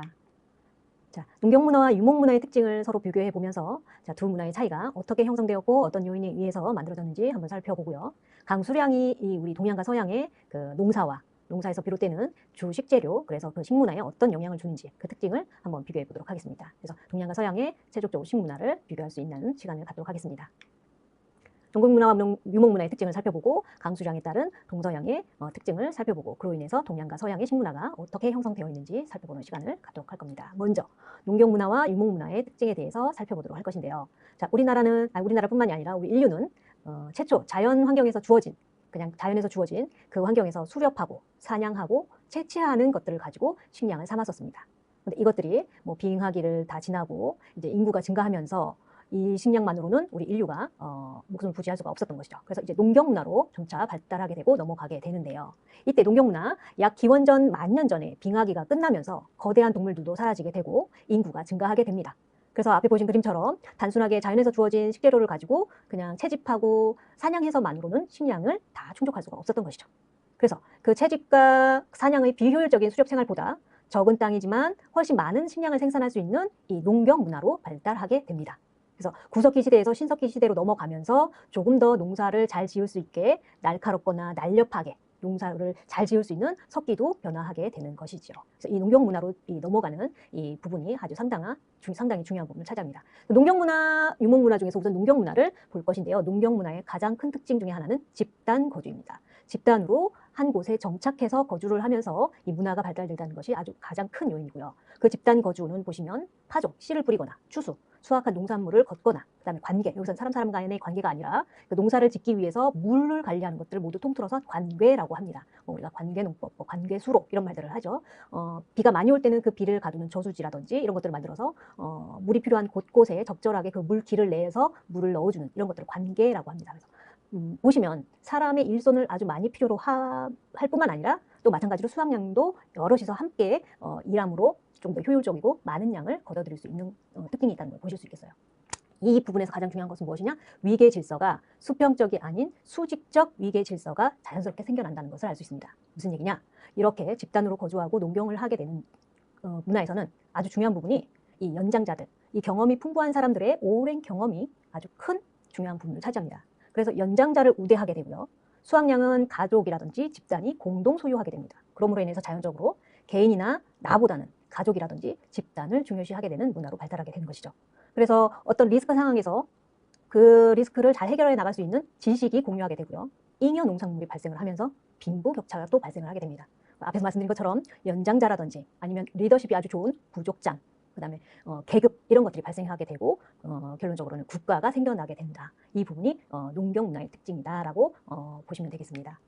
그래서 보시면 집단이 정착하는 것이 이 농경 문화의 가장 큰 특징이라고 말씀을 드렸는데 정착 생활을 하게 됨으로써 전쟁이라든지 아니면 뭐 혹한기, 뭐 아주 뜨거운 지역 이런 계절 등의 변화로 이동하지는 이제 더 이상 하지 않습니다. 그래서 이동을 하거나 전쟁을 하거나 이런 것들을 최대한 피하기 위해서 주변 사람들, 주변 부족, 주변 국가들과 원만한 관계를 유지하기를 원합니다. 그래서 보시면 기질이 아주 온순한 기질을 볼 수 있고요. 대신 인내력이 아주 강한 이런 특징 등을 이 농경 문화에서 볼 수가 있습니다. 농사를 짓기 위해서는 아까 말씀드린 관계농업이라는 것이 있었죠. 물을 가둬두기 위해서 논둑을 만든다거나 그다음에 우리 집을 보호하기 위해서 우리 마을, 우리 부족을 보호하기 위해서 울타리를 만든다거나 그다음에 전쟁에 대비하기 위해서 성을 높게 쌓는다거나 이런 것들이 바로 이 농경 문화에서 보이는 특징이라고 볼 수 있는 것인데요. 이런 것들을 보시면 어떤 성향으로 바뀌게 되느냐 이렇게 뭐 전쟁이라든지 아니면 유목민들의 침략에 대비해서 성을 쌓고 울타리를 쌓고 담을 쌓으면서 조금 폐쇄적이거나 보수적으로 우리 것을 보호하는 이런 특징들을 볼 수가 있습니다. 그리고 종교 같은 경우도 땅을 중심으로 한 종교가 발생하는 것을 볼 수가 있습니다. 그래서 농경 문화가 이런 특징 등을 가지고 있다라고 잘 기억해 두시고요. 농경 문화 대비 유목 문화는 그럼 어떤지 한번 살펴보도록 하겠습니다. 소라든지 말이라든지 돼지라든지 양들을 가축화하면서 이동하면서 이 가축들을 풀을 먹이고 정착보다는 이동하고 이런 특징들을 보이는 것이 유목 문화입니다. 지금 보시면 몽골의 유목 생활 하시는 분들이고 이쪽은 아랍 쪽에 이 사막 지역에서 가축을 키우는 모습들을 보시고 계십니다.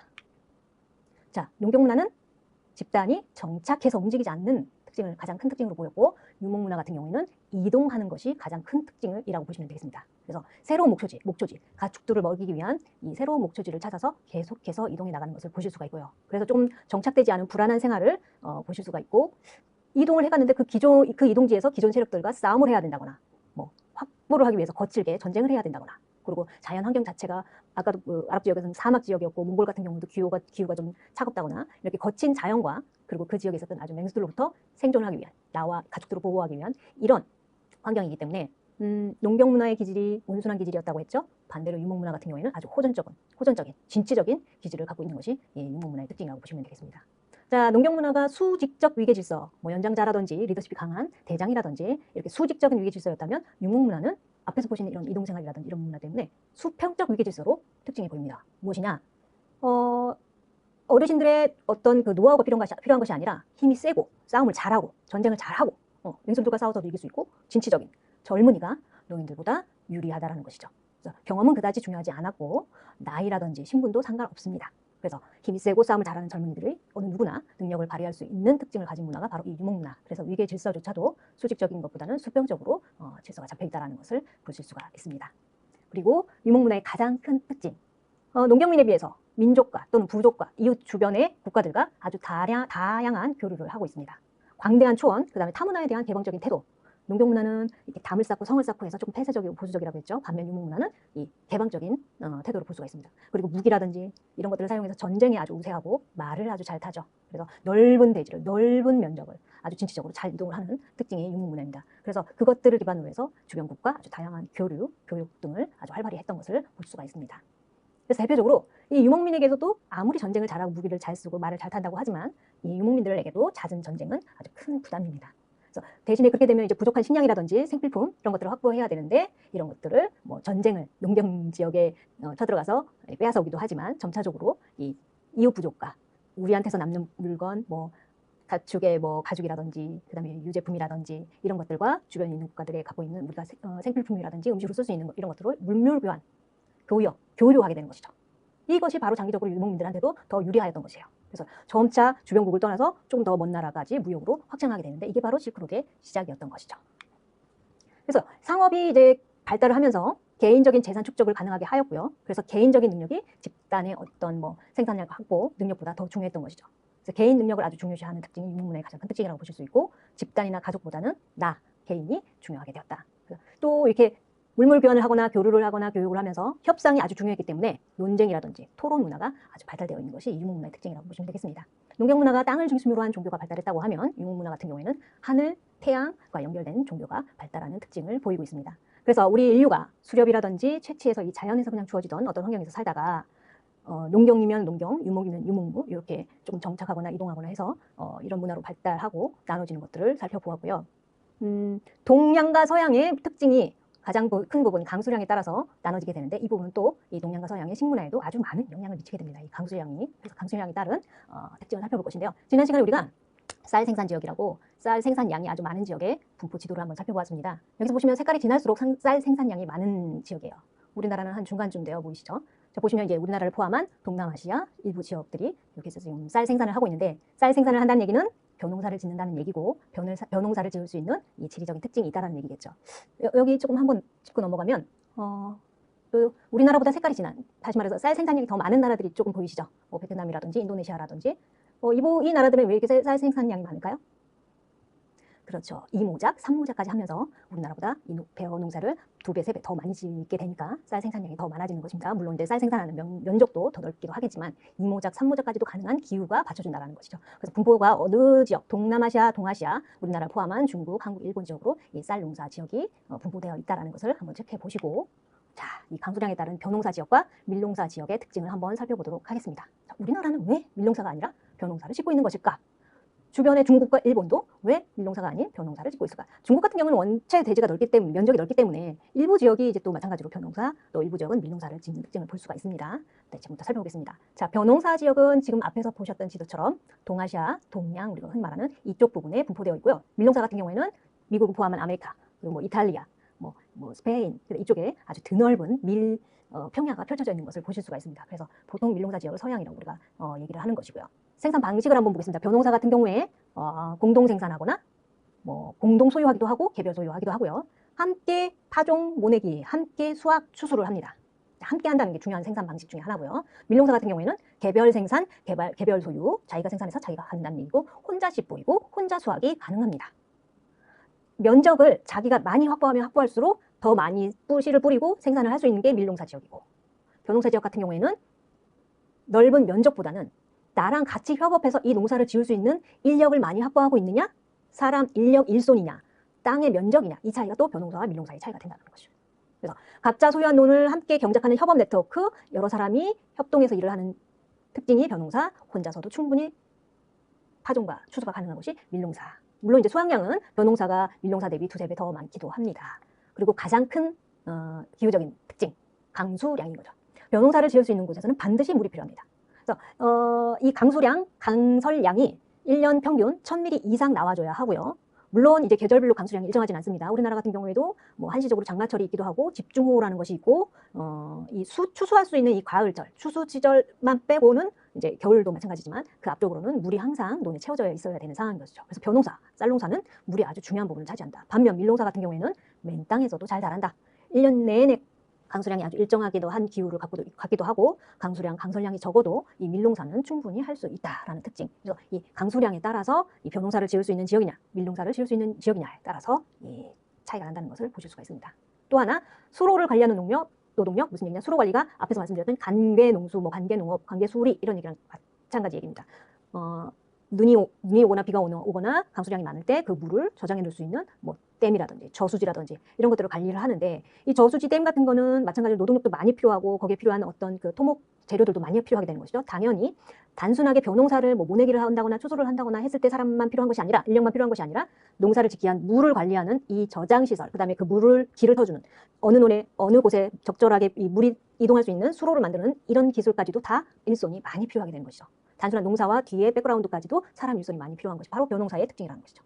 반면 밀농사는 물이 그렇게 중요하지 않다고 했어요. 물이 부족해도 잘 자란다고 했죠. 그러면 수로라든지 관계를 굳이 하지 않아도 되는 것이죠. 근데 백그라운드에도 사람 일손이 필요하지 않아요.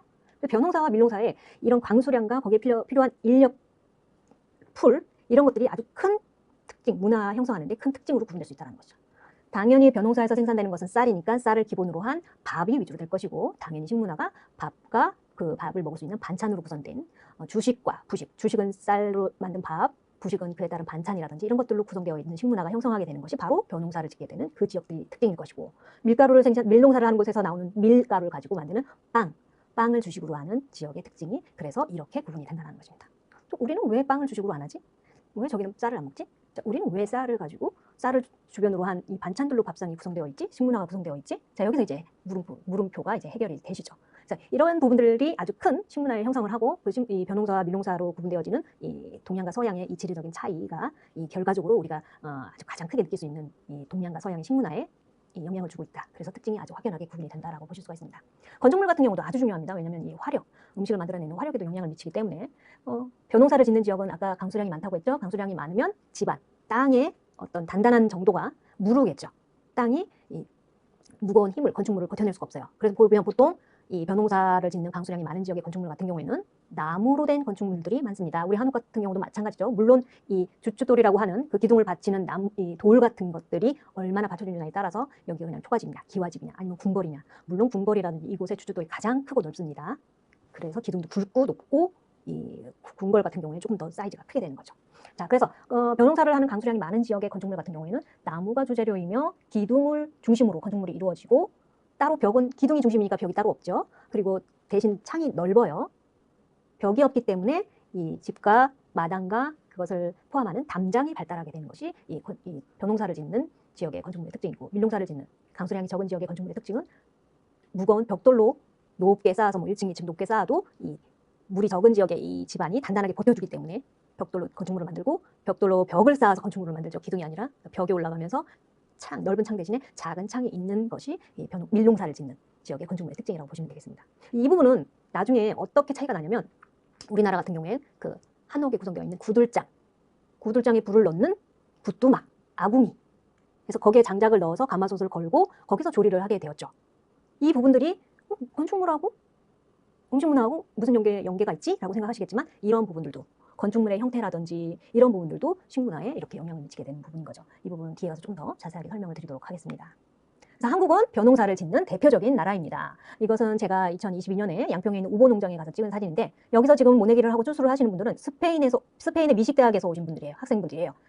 스페인은 유럽 지역이죠. 벼농사보다는 밀농사가 더 많은 지역이고 이렇게 벼농사를 짓는 이런 문화가 스페인의 미식을 공부하는 학생들에게는 생소하고 아주 신기한 경험인 거죠. 그래서 한국으로 이 벼를 모내기 할 때 한 번 왔고 추수를 할 때 또 한 번 와서 자기네들이 모내기를 했던 것을 같이 추수를 하는 이런 경험들을 신기해하면서 하였던 것이죠. 그래서 이렇게 한국은 대표적인 벼농사 지역이라는 거 보시면 모내기도 많은 사람을 동원해서 하고 있고 추수도 역시 마찬가지로 뭐 기계를 사용하기도 하지만 우선은 많은 분들을 동원해서 농사를 짓는 특징을 보실 수가 있습니다.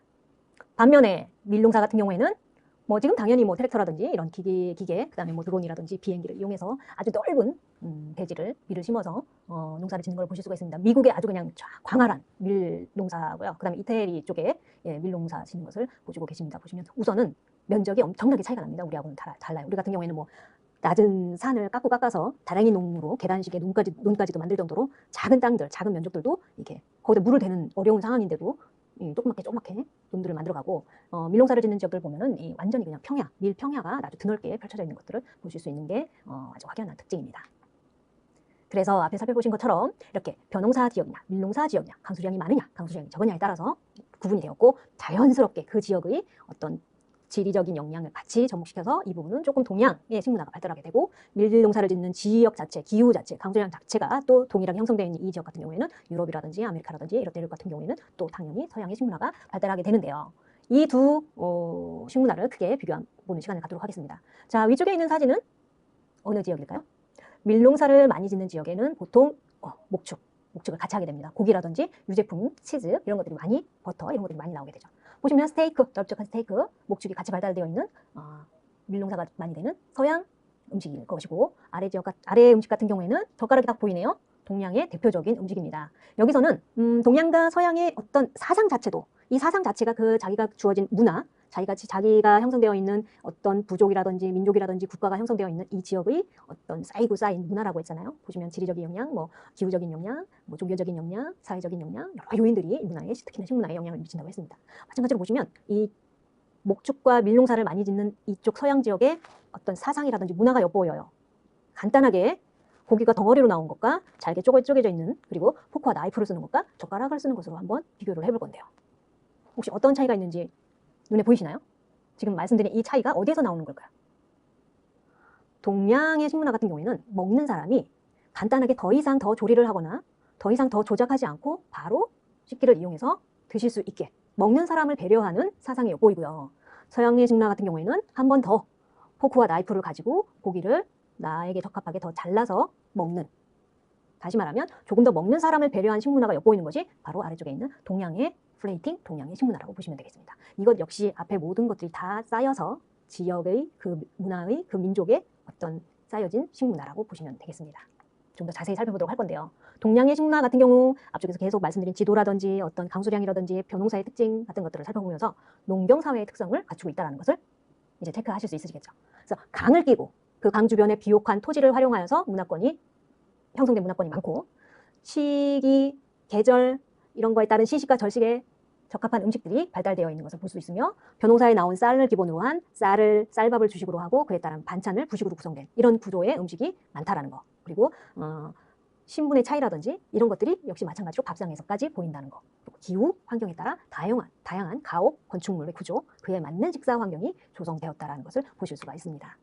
자, 동양의 대표적인 우리나라를 떠나서 인도라든지 보시면 요거는 이제 자포니카 쌀이 아니라 이제 펄펄펄 날리는 조금 보슬보슬한 요 쌀 가지고 만든 밥, 그리고 반찬, 그다음에 난이라든지 카레라든지 인도 밥상, 그다음에 동남아의 태국 마찬가지로 밥을 주식으로 하고 주변에 다른 반찬 이렇게 구성되어 있는 특징들이 대표적으로 눈에 보이시는 것이 동양의 밥상 문화라고 보시면 되겠습니다. 우리나라입니다. 저 아래 목포 지방에 마찬가지로 여기 지금 밥은 주변에 빠져 있습니다. 요거는 밥을 뺀 그 반찬만 나온 그 쟁반에 담겨 있는 대표적인 이 전라도 밥상의 대표적인 것이라고 보시면 되겠습니다. 12월 말에 겨울의 밥상, 목포의 밥상이라고 보시면 되겠고 당연히 옆에 찌개라든지 국이라든지 밥은 더 있으며 옆에 보시면 이 우리나라 제일 남단의 제주도의 낭푼 밥상이라는 겁니다. 마찬가지로 밥을 주식으로 하고 주변에 국이라든지 간단한 반찬 쌍으로 구성되어 있는 것을 보실 수가 있죠. 앞에 보셨던 인도, 태국, 우리나라도 마찬가지로 지역별로 이렇게 밥과 반찬으로 구성된 밥상이라는 것을 간단하게 보실 수가 있고요.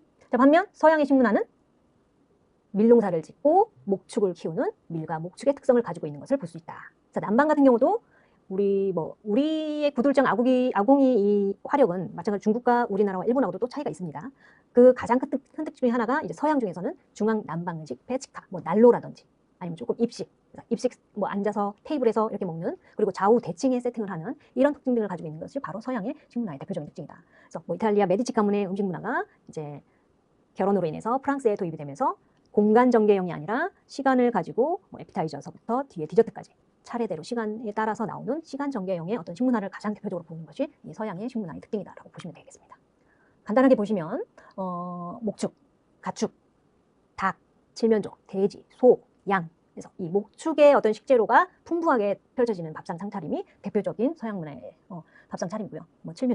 칠면조 요리로 땡스기빙 데이를 한다든지, 그리고 좀 빠른 패스트푸드, 햄버거 안에 패티를 넣어서 빠르게 먹는 미국식 식사, 그리고 프랑스의 그 시간 전개형으로 정찬 형태로 나오는 그 중에 한 요리인 이 달팽이 요리, 이렇게 보시면 이것이 바로 서양 식문화의 대표적인 밥상 플레이팅이다. 그래서 밥상에 차려진 음식만 가지고도 이것이 동양의 밥상인지 서양의 밥상인지 확연하게 구분이 되시면서 이제 단순하게 거기에서 떠나서 왜 동양의 밥상은 이렇게 되어 있고 서양의 식문화는 이렇게 구성이 되어 있는지 더 그 뒤에 백그라운드의 내용을 오늘 알아보는 시간을 가졌습니다.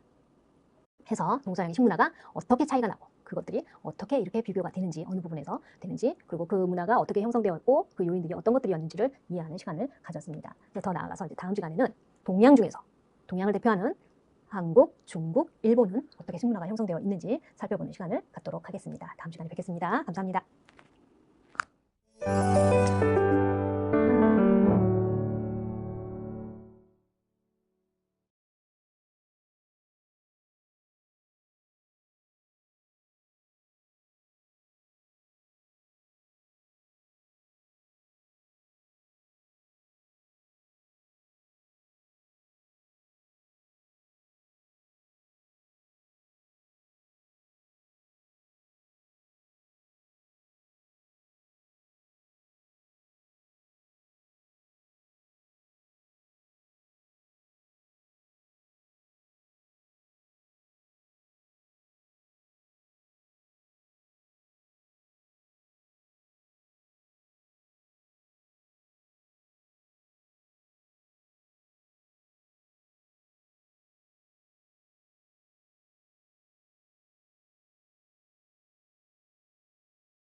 안녕하세요. 한국 전통 음식 문화, 이번 시간은 한국, 중국, 일본의 음식 문화의 특징에 대해서 살펴보는 시간을 갖도록 하겠습니다. 지난 시간에 크게 동양과 서양의 식문화가 어떻게 차이가 되고 형성되는 요인이 어떤 것들이 있었는지 살펴보았는데요. 그 중에서 동양, 중국 음식 문화의 특징은 어떻고 일본 음식 문화의 특징은 어떻고 특징들이 어떻기 때문에 우리 한국을 포함한 동양 상국의 식문화를 어떤 특징들 그리고 어떤 비교 포인트들을 가지고 비교할 수 있는지 살펴보는 시간을 갖도록 하겠습니다.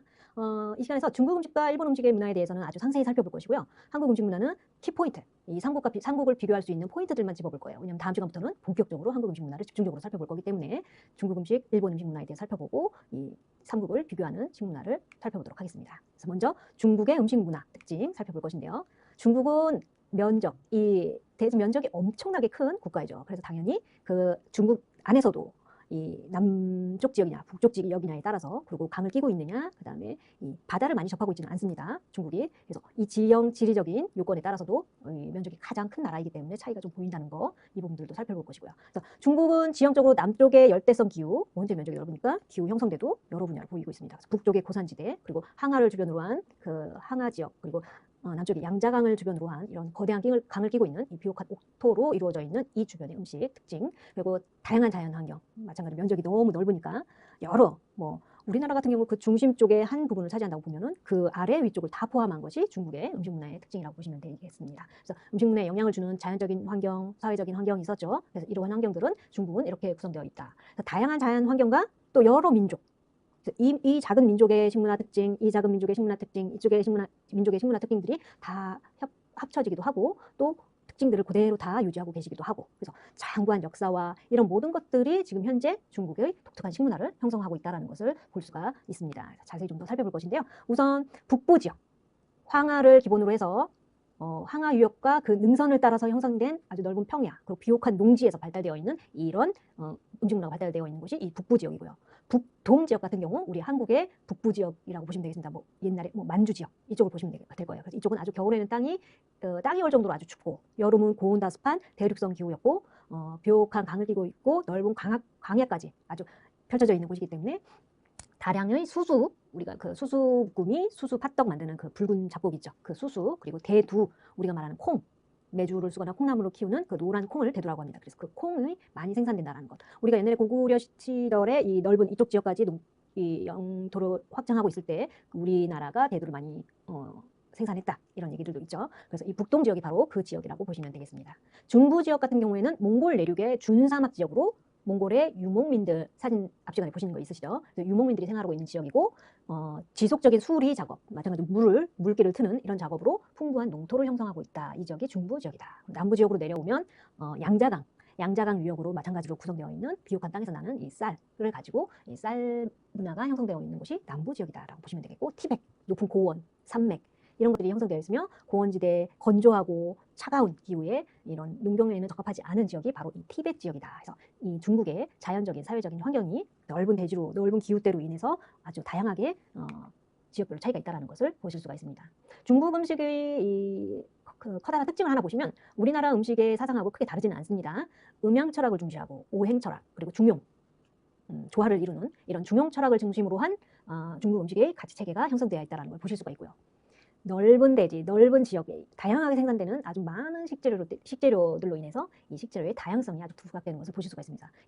그래서 흔히 사용하는 뭐 재료, 그 기후대에 생산되는 식재료로 사용하는 것 외에도 제비즙이라든지 돼지 내장, 오리의 피, 상어, 지느러미 등 같이 아주 특별한 식재료를 가지고 음식을 하는 경우도 아주 많이 있습니다. 중국 음식의 세 번째 특징 보시면 그렇게 많은 뭐 만한전석 그리고 뭐 가장 많은 음식을 확보하고 가장 많은 음식을 만들어낼 수 있는 나라가 중국 음식이다라는 얘기가 있는데 이렇게 다양한 요리와 다양한 종류, 아주 많은 종류에 비해서 만들어내는 것에 비해서 그것을 만들어내는 조리 도구라든지 조리 기구가 아주 단순하고 그 가지수가 항상 이게 손에 잡고서 움직이는 가지수가 작다라는 것이죠. 사용법도 아주 간단합니다. 예를 들어서 뭐 중국의 그 냄비, 포거, 그다음에 우리가 흔히 웍이라고 하는 볶거나 튀거나 하는 이 사거라는 냄비, 그다음에 로우사오라고 하는 이제 그물조리법, 그리고 찜 요리도 아주 많죠. 찜을 하는 정능, 그리고 네모난 중국식 칼 있죠. 뭐 식칼, 그리고 뒤집개, 국자 등이 이 조리기구의 전부라고 보시면 됩니다. 어떻게 저 몇 개 안 되는 이걸 가지고 뭐 냄비도 몇 개 안 되는 그것과 조리도구는 뭐 칼, 뒤집개, 국자가 되버려요. 국자로 그냥 뭐 다 해버리시죠. 이렇게 이것들을 가지고 저렇게 수백 가지, 수천 가지 음식을 만들어내지 이렇게 의문점이 들 정도로 다양한 음식에 비해서 이 조리 기구는 단순하고 몇 가지 되지 않는다. 이런 것들이 중국 음식의 또 특징이고 네 번째 특징은 숙식 위주의 식습관이다. 여기서 숙은 이제 익힌다, 끓인다라는 의미라고 보시면 됩니다. 중국의 차가 발달하는 것이 차 나무도 있기도 하였고 물을 끓여 먹는 습관이 있기도 하였고 또 물이 조금 물의 수질이 좋지 않았다. 이렇게 여러 가지 요인이 차 문화를 발달시키는 요인이었다고 말씀드렸었는데 마찬가지입니다. 반드시 불이나 뜨거운 물에 익히거나 끓이거나 튀기거나 이렇게 해서 먹자라는 것이죠. 곡식뿐만 아니라 채소, 육류, 물까지도 항상 끓여서 먹는 습관이 있다. 중국에서 일찍이 차 문화가 발달한 것도 이 때문이라고 볼 수 있다. 차 문화가 발달한 요인 중에 하나다. 그래서 숙식은 튀기거나 볶거나 지지거나 굽거나 찜, 그 다음에 또 하나 훈제까지도 마찬가지로 이 익혀서 먹는 다양한 조리법 중에 하나라고 보시면 되겠습니다. 다섯 번째 중국 음식의 특징, 기름의 사용이 합리적이고 독특하고 기름을 많이 활용할 줄 안다. 튀김은 2번 튀기고 볶음의 경우에도 아주 빠르게 최단 시간 내에 조리를 해내서 식재료의 어떤 뭐 수분 함량, 이 식감, 향, 맛 등을 꽉 잡아서 식재료의 이 풍부한 향을 기름과 함께 섞어서 먹는다는 거. 그리고 그 기름에 파, 마늘, 생강 등 향신채, 향신료를 넣어서 파기름을 만든다든지 생강기름을 만든다든지 이렇게 기름하고 향신료의 이 비율을 잘 맞춰서 그 향을 충분히 끌어낸다는 거. 재료의 수분을 제거하기 위해서 바오, 끓는 기름에 재료를 얼른 넣었다 빼는 방법, 이런 방법들을 사용한다거나 참기름, 닭기름, 라드는 돼지 기름을 말합니다. 라드 등을 기름, 쉽게 말해서 뭐 튀거나 굽거나 하는 그 기름으로 사용을 하면서 이 완성된 요리에 중국 음식 특유의 그 맛, 기름 맛, 향신료의 맛, 그렇지만 그 식재료의 맛도 충분히 살린다는 거, 이런 특징을 갖는 것이 이 중국 음식의 다섯 번째 기름을 사용하는 특징. 여섯 번째 특징은 녹말을 많이 사용한다. 전분을 사용하여서 걸쭉한 그 농도를 맞춰주는데 이 걸쭉한 정도는 음식을 투명하게도 만들고 보기 좋게도 만들지만 이 녹말 전분이 한 커플 음식을 감싸면서 그 음식의 온도라든지 맛이라든지 향이라든지 이런 것들이 바깥으로 이렇게 발산되는 걸 어느 정도 잡아주겠죠. 그래서 조금 더 오랜 기간 식사를 다 하시는 동안까지도 따뜻한 뭐 맛, 향들을 잡아주는 역할. 그래서 적절한 녹말을 많이 사용하며 물과 기름이 분리되는 것을 이 전분을 통해서 막고 맛이 전체적으로 고루 들도록 하는 것이 이 녹말인데 이것을 적절히 잘 사용할 줄 안다. 7번째 중국 음식의 특징, 찜 요리가 많다. 익혀서 먹는 요리 방법 중에 또 하나니까요. 재료의 모양이나 본래의 맛을 파괴하지 않고 담백하게 좀 기름에 튀겨서 조금 이렇게 느끼하다거나 이런 것보다는 이 재료가 가지고 있는 뭐 다른 것들을 좀 이렇게 배제할 수 있고 이 식재료의 맛을 오롯이 느끼고 싶을 때 이 찜 요리법을 많이 사용하게 됩니다. 그래서 담백한 식재료의 맛을 느끼고 싶을 때 이 요리법을 사용을 하고 찐 것을 튀기거나 튀긴 것을 다시 찌거나 대표적인 음식이 뭐가 있죠? 동파육이 있죠. 네, 동파육 그리고 마른 재료를 불리는 해삼을 많이 쓰잖아요. 중국 요리에 해삼을 불리기가 상당히 어렵습니다. 시간도 오래 걸리고 스킬도 제법 어려운 스킬을 써야 돼요. 이때 이 마른 재료를 불리는 방법으로도 이 찜 요리를 많이 사용하게 됩니다. 또 조미료 향신료, 당연히 면적이 넓다 보니까 그 지역마다에서 나는 향신료도 여러 가지가 있고요. 그 독특하고 톡 쏘고 맵고 화한 이런 뭐 조미료, 향신료의 종류가 아주 풍부하며 음식을 담는 모양이 풍요롭고 화려하다. 아주 수북하게, 먹음직스럽게, 막 뜨끈뜨끈하게 보이게 풍요롭고 화려하게 담는 것이 특징이죠. 음식과 보신, 음식물로 약을 대신한다. 우리나라에도 약식동원이란 말이 있죠. 매한가지입니다. 비슷한 특징들을 가지고 있고 중국 음식의 또 가장 큰 특징이라고 할 수 있으면 이 조화와 균형이라고 볼 수 있을 것 같은데요. 먹는 사람을 또 배려하고 조화롭게 식재료를 써도 마찬가지입니다. 앞에서도 말씀드렸다시피 뭐 식재료는 반드시 2가지 이상을 써야 하고 조리법은 반드시 2가지 이상이 결합되어야 한다. 마찬가지로 사람, 음식을 내어주는 사람, 만드는 사람과 음식을 먹는 사람의 어떤 조화 그리고 음식에 갖는 영양, 균형 이런 것들을 모두 갖추기를 원하는 게 이 중국 음식의 특징이라고 보시면 되겠습니다. 그래서 음식의 조화와 균형을 따진다. 이것이 중국 음식의 특징이다라고 보시면 되겠고 이제 이 중국 음식을 너무 이 대지가 넓다 보니까 지역별로 대표하는 요리 4가지를 볼 것인데요. 이 지역별로 크게 4군데로 나눠서 이 4대 요리, 중국의 4대 요리 또 8대 요리 이렇게 부르기도 하는데 우리는 8대 요리까지는 말고 4대 요리까지는 어느 정도 좀 구분을 해보자. 가장 큰 특징은 지역에 따라서 구분을 할 것이고 그 지역이 갖고 있는 요인에 따라서 음식에 또 어떤 영향을 미치는지 여러분 계속 앞에서 배우고 계시죠? 그러니까 북경 요리는 마찬가지로 이 북경 지역의 그 지리적인 기후적인 영향이 스며들면서 식문화가 형성됐겠죠. 첫 번째, 중국의 4대 요리 중에서 북경 지역 주변으로 형성되어 있는 북경 요리. 중국의 북부 지역으로 북경, 베이징을 중심으로 산동성, 타이완까지 요리를 말하며 궁중을 비롯하여서 고급 요리가 발달되어 있다. 그래서 몽고족과 만주족, 북쪽 지역이니까 만주족이 가지고 들어온 산동 요리와 양조우 요리가 북쪽 궁중 요리와 잘 조화되어서 발달되어져 있다. 육류를 이용한 튀김 요리와 볶음 요리가 대표적이라고 보시면 되겠습니다. 맛의 특성은 튀겼으니까 바삭바삭한 느낌, 담백한 맛, 대표 요리로는 면, 만두, 빈 등의 가루 음식, 그 다음에 쇠고기, 돼지고기, 고기의 내장, 뭐 양고기, 오리고기 이렇게 조금 육류 형태의 이런 것들. 그래서 대표적인 북경의 통오이구이 이런 것들이 이 북경 요리를 대표하는 요리라고 보시면 되겠고요. 광동 요리 좀 아래지방으로 내려가겠습니다. 아래지역으로 내려가니까 아열대에 위치하고 있는 광저우를 주변으로 한 음식 문화라고 보시면 대표적으로 생각하시면 되겠습니다. 광저우, 푸젠, 차오저우, 둥장 이렇게 이 지방 요리들이 전체적으로 광동 요리라고 하고 이 바다를 좀 끼고 있으면서 마찬가지로 이 산물이 이 음식을 만들어낼 수 있는 식재료가 풍부하다 보니까 이 음식의 내용도 다양하고 식재료도 다양하고 그래서 또 마찬가지로 이 바다를 끼고 있으니 외국과의 교류도 풍부했겠죠. 그러니까 외국에서 들어오는 식재료도 마찬가지로 더 접하기가 쉬웠을 것이고 그래서 독특한 요리와 국제적인 요리가 발달되어 있고 정착되어 있는 것이 이 광동 요리의 특징이다. 그래서 식재 강주라고 식재료가 아주 다양하고 풍부하고 이 4대 요리 중에서도 좀 제일 맛있는 요리, 천하제일의 요리가 이제 광동 요리다. 이렇게 평가가 되어 있습니다. 그래서 중국 요리라 하면 또 광동 요리를 말한다 이렇게 대표한다. 광동 요리가 중국 요리를 대표한다. 이렇게 화려하고 맛있고 다양한 요리가 이 광동 요리의 특징이다라고 보시면 되겠습니다. 맛의 특징은 식재료가 가지고 있는 그 자연의 맛, 식재료가 다양하니까 다양한 음식들이 나올 수 있겠죠. 그래서 담백하기도 하고 간은 그렇게 세지 않으면서 좀 달짝지근한 것이 또 특징이고 식의 색채, 식재료의 색채, 색깔도 다양할 것이다. 이 식재료가 다양하니까. 그리고 장식. 우리나라 같은 경우도 전라도 쪽으로 내려가면 음식을 조금 더 이 식재료가 풍부하면서 음식의 스킬도 다양하고 식재료를 표현하는 게 훨씬 아기자기하면서 화려해집니다. 중국도 마찬가지인 것 같아요.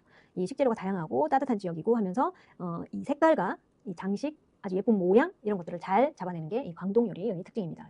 산뜻한 생것의 맛에 가까운 것이 또 이 광동 요리 맛의 특징이라고 이해를 하고 계시면 될 것 같습니다. 기회가 된다면 이 지역에 가시면 마찬가지로 뭐 물론 이 보편적으로 표준화되어 있는 음식들이 많이 있지만 관광지라든지 따라서는 좀 더 그런 특징이 있지만 될 수 있으면 로컬에 가까운 음식들을 드셔보시면서 이런 특징들을 조금 한 번 더 생각해 보시면 좋을 것 같습니다. 대표 요리는 이 외국에서 들어오는 식재료도 많다고 했잖아요. 서양의 채소, 뭐 케찹, 우스터 소스, 뭐 해산물, 당연히 햇볕을 끼고 있으니까 해산물을 이용한 요리가 많으며 대표적으로 뭐 짜사오, 구운 돼지고기, 그다음에 구라우로우, 이 광동식 탕수육이 또 따로 있습니다. 그다음에 이 어린 통돼지를 통째로 구운 피앙피루즈 이런 것들이 있으니까 기회 되시면 한번 드셔보시면 좋을 것 같습니다. 세 번째 상해 요리, 상하이. 그러니까 양자강 하류 일대의 상하이, 난징, 수저우, 양저우 등 이렇게 따뜻한 기후의 영향을 받아서 농산물, 해산물이 풍부한 다양한 요리가 발달되어 있는 곳이 이 상해 요리의 특징이고요. 장류, 마찬가지로 중국에도 이 콩을 기반으로 한 장류가 발달되어 있고 우리나라 간장, 대장 마찬가지고 이 일본도 마찬가지입니다. 낫또, 뭐 그다음에 미소 많이 발달되어 있죠. 간장, 이 삼국에 보면 장류가 많이 발달되어 있는데 중국에서는 상해 요리에 이 간장이라든지 이런 것들을 써서 달콤한 맛을 내거나 찜이나 조림을 하는 요리가 발달되어 있는 특징이 보인다는 것을 알 수가 있습니다. 기름기 많고 맛이 진하며 양이 푸짐한 것이 특징입니다. 아까 광동 요리도 그렇고 간이 그렇게 세거나 이 식재료 그 싱싱한 맛을 느낀다고 했는데 상해 요리 같은 경우에는 오히려 이런 조리법, 그다음에 사용된 양념 이런 것들을 가지고 맛이라든지 이런 것들 좀 진하게 뽑아내는 이런 특징 등을 갖고 있다는 것을 보실 수가 있습니다. 그리고 푸짐하게 담아내는 것이 특징이고요.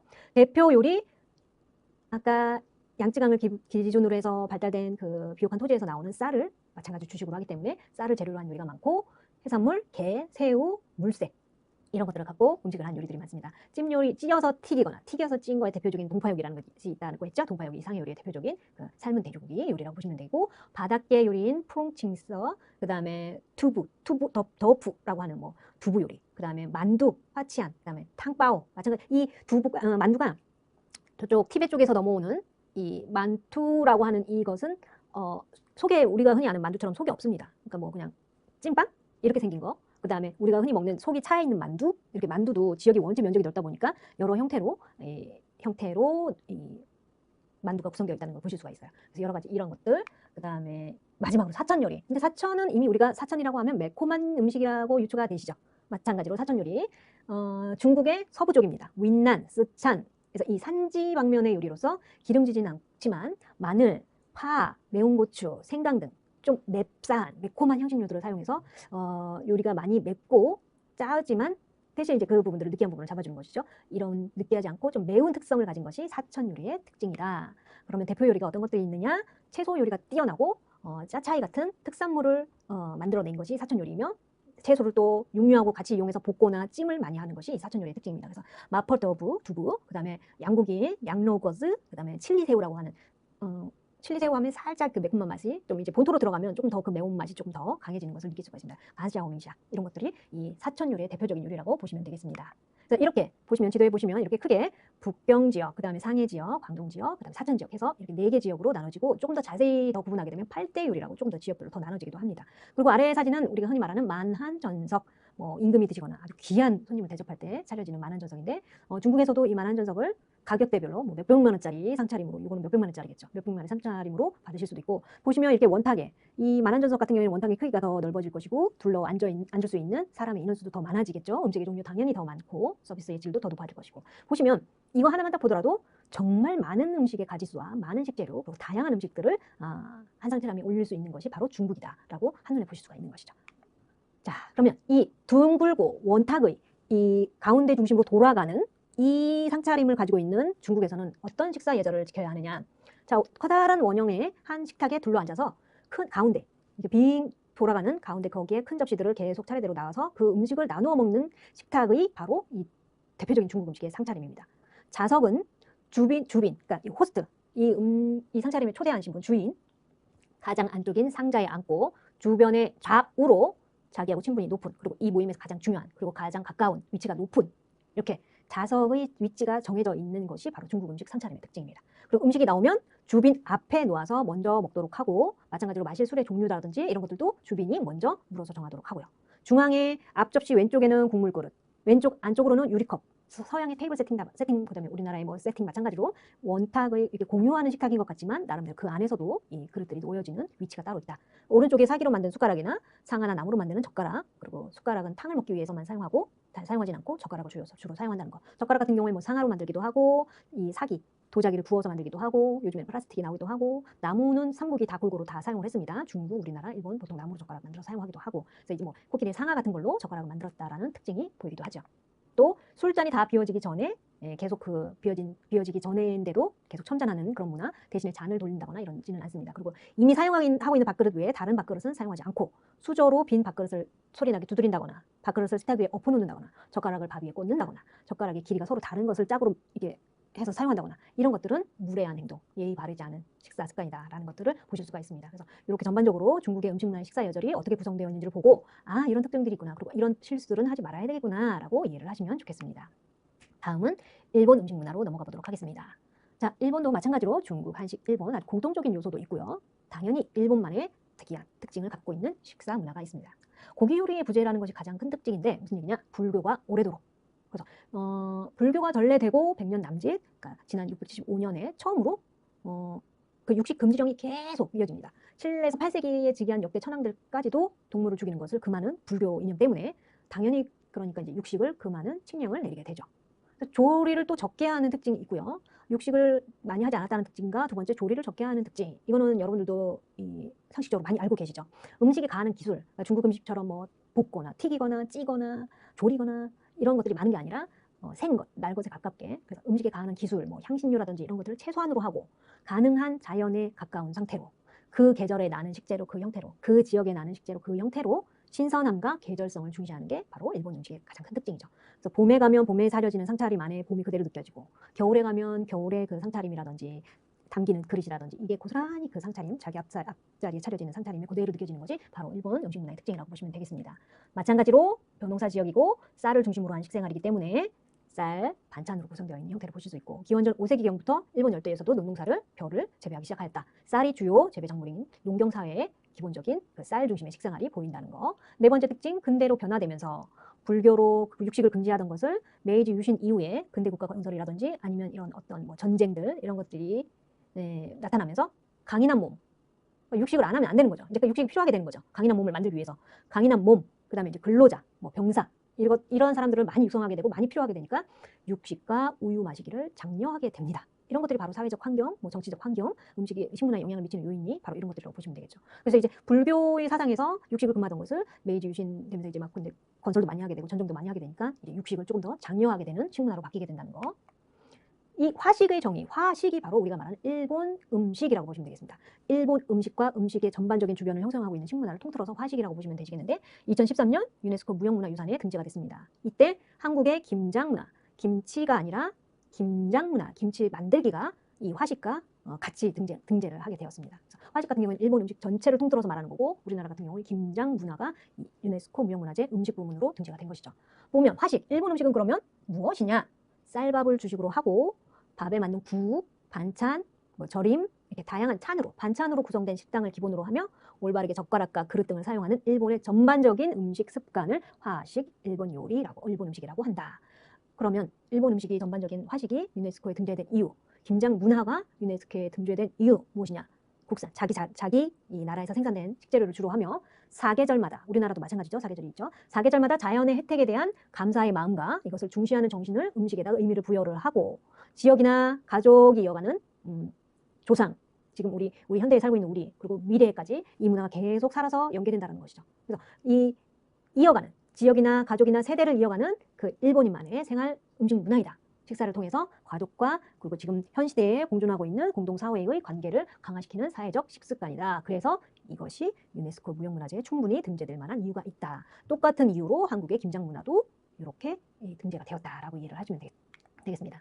그래서 일반 일본 음식의 범위를 보면 전통 음식 플러스 전통적인 뭐 초밥이라든지 사시미, 그다음에 지역별로 형태적으로 남아있는 향토 음식 플러스 일본에서 키워온 일본인의 생활에 정착된 음식. 비록 그것이 외국에서 유래된 식재료거나 외국에서 들어온 음식 문화라고 할지라도 일본화 만들었다고 하면 일본이 오래도록 향유되어서 일본에 정착된 음식이라고 하면 이것을 통틀어 화식 일본 음식이라고 하겠다라고 얘기를 하죠. 뭐 튀김이나 우동, 메밀국수도 화식화된 전통 음식은 아니지만 이미 일본에 정착된 음식이라고 생각을 하고 화식에 포함시킨다라는 얘기입니다. 오므라이스 마찬가지고요. 카레라이스 양식이라고 생각할 수 있는 이 부분이 일본에 정착되면서 일반적으로 먹게 되었고 일본 사람의 독자적으로 발전을 이루고 있고 일본 요리로 이제는 통할 수 있다.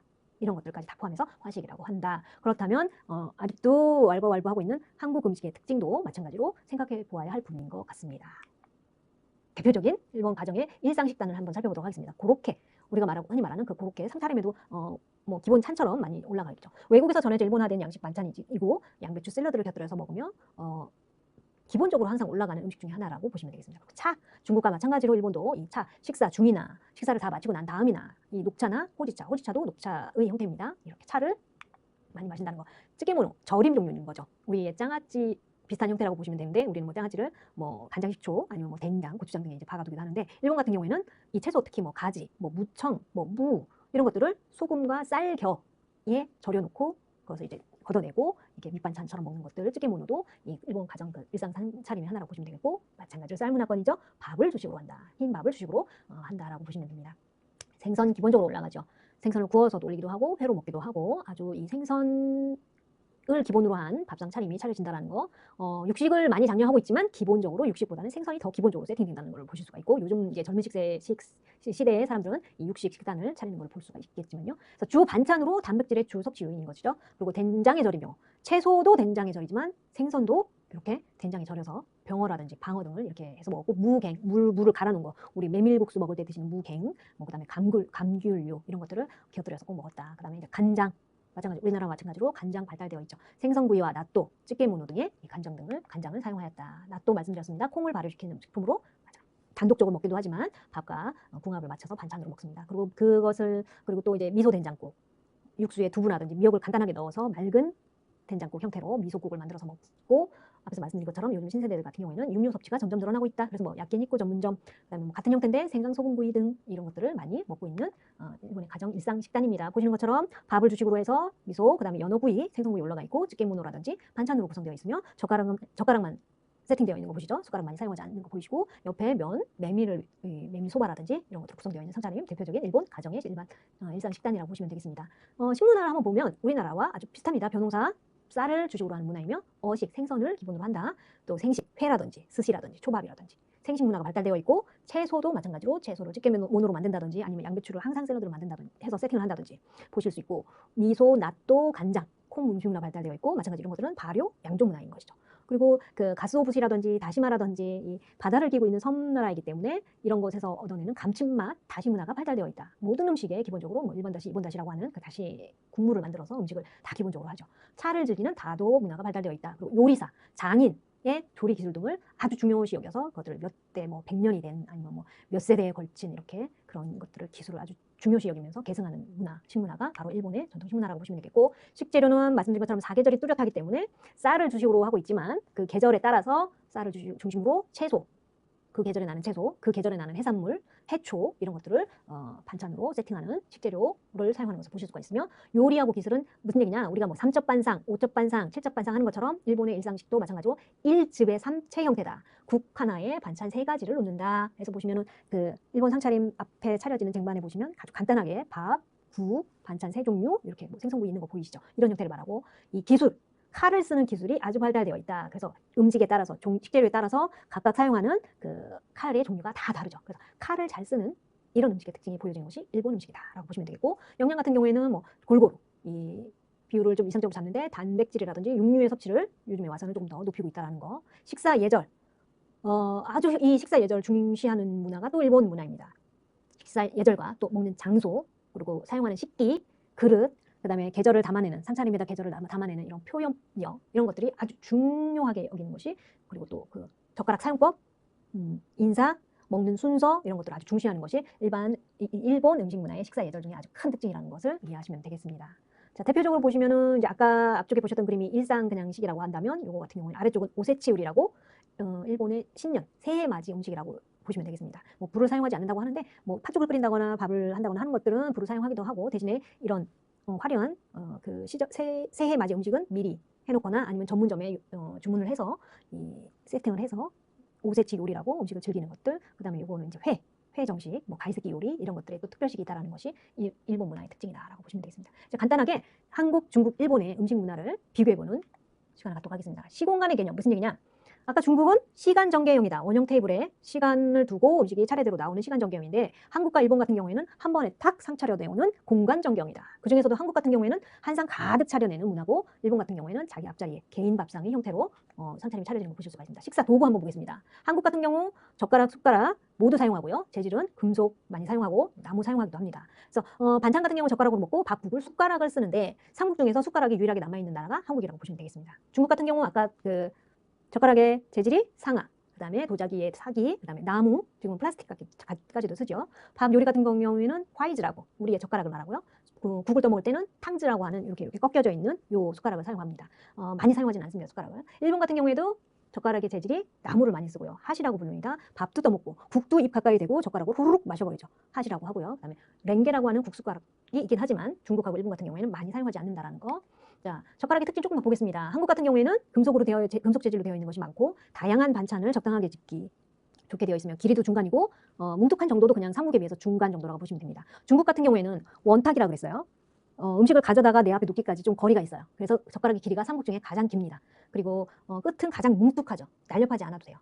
그리고 일본 같은 경우에는 개인 상차림이기 때문에 개인 상차림이 앞에서 집어서 나의 입까지 가져오기까지 거리가 짧아요. 당연히 젓가락의 길이도 길 필요가 없죠. 삼국 중에서 길이가 가장 짧고 대신 끝은 아주 뾰족합니다. 찰딱 붙어있는 그 회를 떠서 집어 올린다거나 그 다음에 이 아주 가느다란 음식들을 집어야 되기 때문에 아주 젓가락의 끝이 뾰족하게 돼 있는 이런 것들, 그 다음에 생선을 잘 갈라서 가시를 발라내야 되기 때문에 이런 것들을 적합한 끝이 뾰족하고 짧고 나무 재질로 된 젓가락이 발달되어 있는 것이 일본의 음식의 특징이고요. 요리법 같은 경우는 한국은 생으로 먹기도 하고 찌고 무치고 구워서 먹는 특징, 중국은 튀기고 볶고 찌고, 일본 같은 경우는 생으로 많이 먹고 찜 요리를 많이 하는 요리법을 볼 수 있습니다. 식문화의 특징 한번 전체적으로 볼 텐데요. 한국 같은 경우에는 통합적인 맛, 비비거나 싸거나 그 다음에 밥 위에 여러 반찬을 합쳐서 먹는다거나, 그래서 맛과 재료의 조화를 중요시하고 또 다 같이 공유하는 문화. 이거는 위생적으로 보면 어떻게 조금 안 좋게 보실 수도 있는데 지금은 또 개별적으로 다시 또 자기 개별 접시를 사용을 하시니까요. 중국 같은 경우에는 조화하고 나눔을 중시한다고 했습니다. 거기에 기본적으로 향신료와 기름을 활용하여서 향을 중시하고 음식의 종류가 아주 다양하다는 거. 일본 요리 같은 경우에는 재료 각각의 맛, 그 계절의 맛, 그리고 그것들을 적당한 그릇에 담고 또 세계 조화라든지 이런 것들, 계절 등, 그 다음에 식재료의 그 싱싱한 정도를 음식에 표현하는 것이 일본 음식의 특징이다라고 보시면 되겠습니다. 목포의 상차림 다시 한번 나오는데 우리 마찬가지로 그 계절에 나오는 식재료를 아주 다양하게 펼쳐진 것도 보실 수 있고, 대표적인 맨 위에가 길이가 가장 길죠? 어느 나라 걸까요? 중국 젓가락.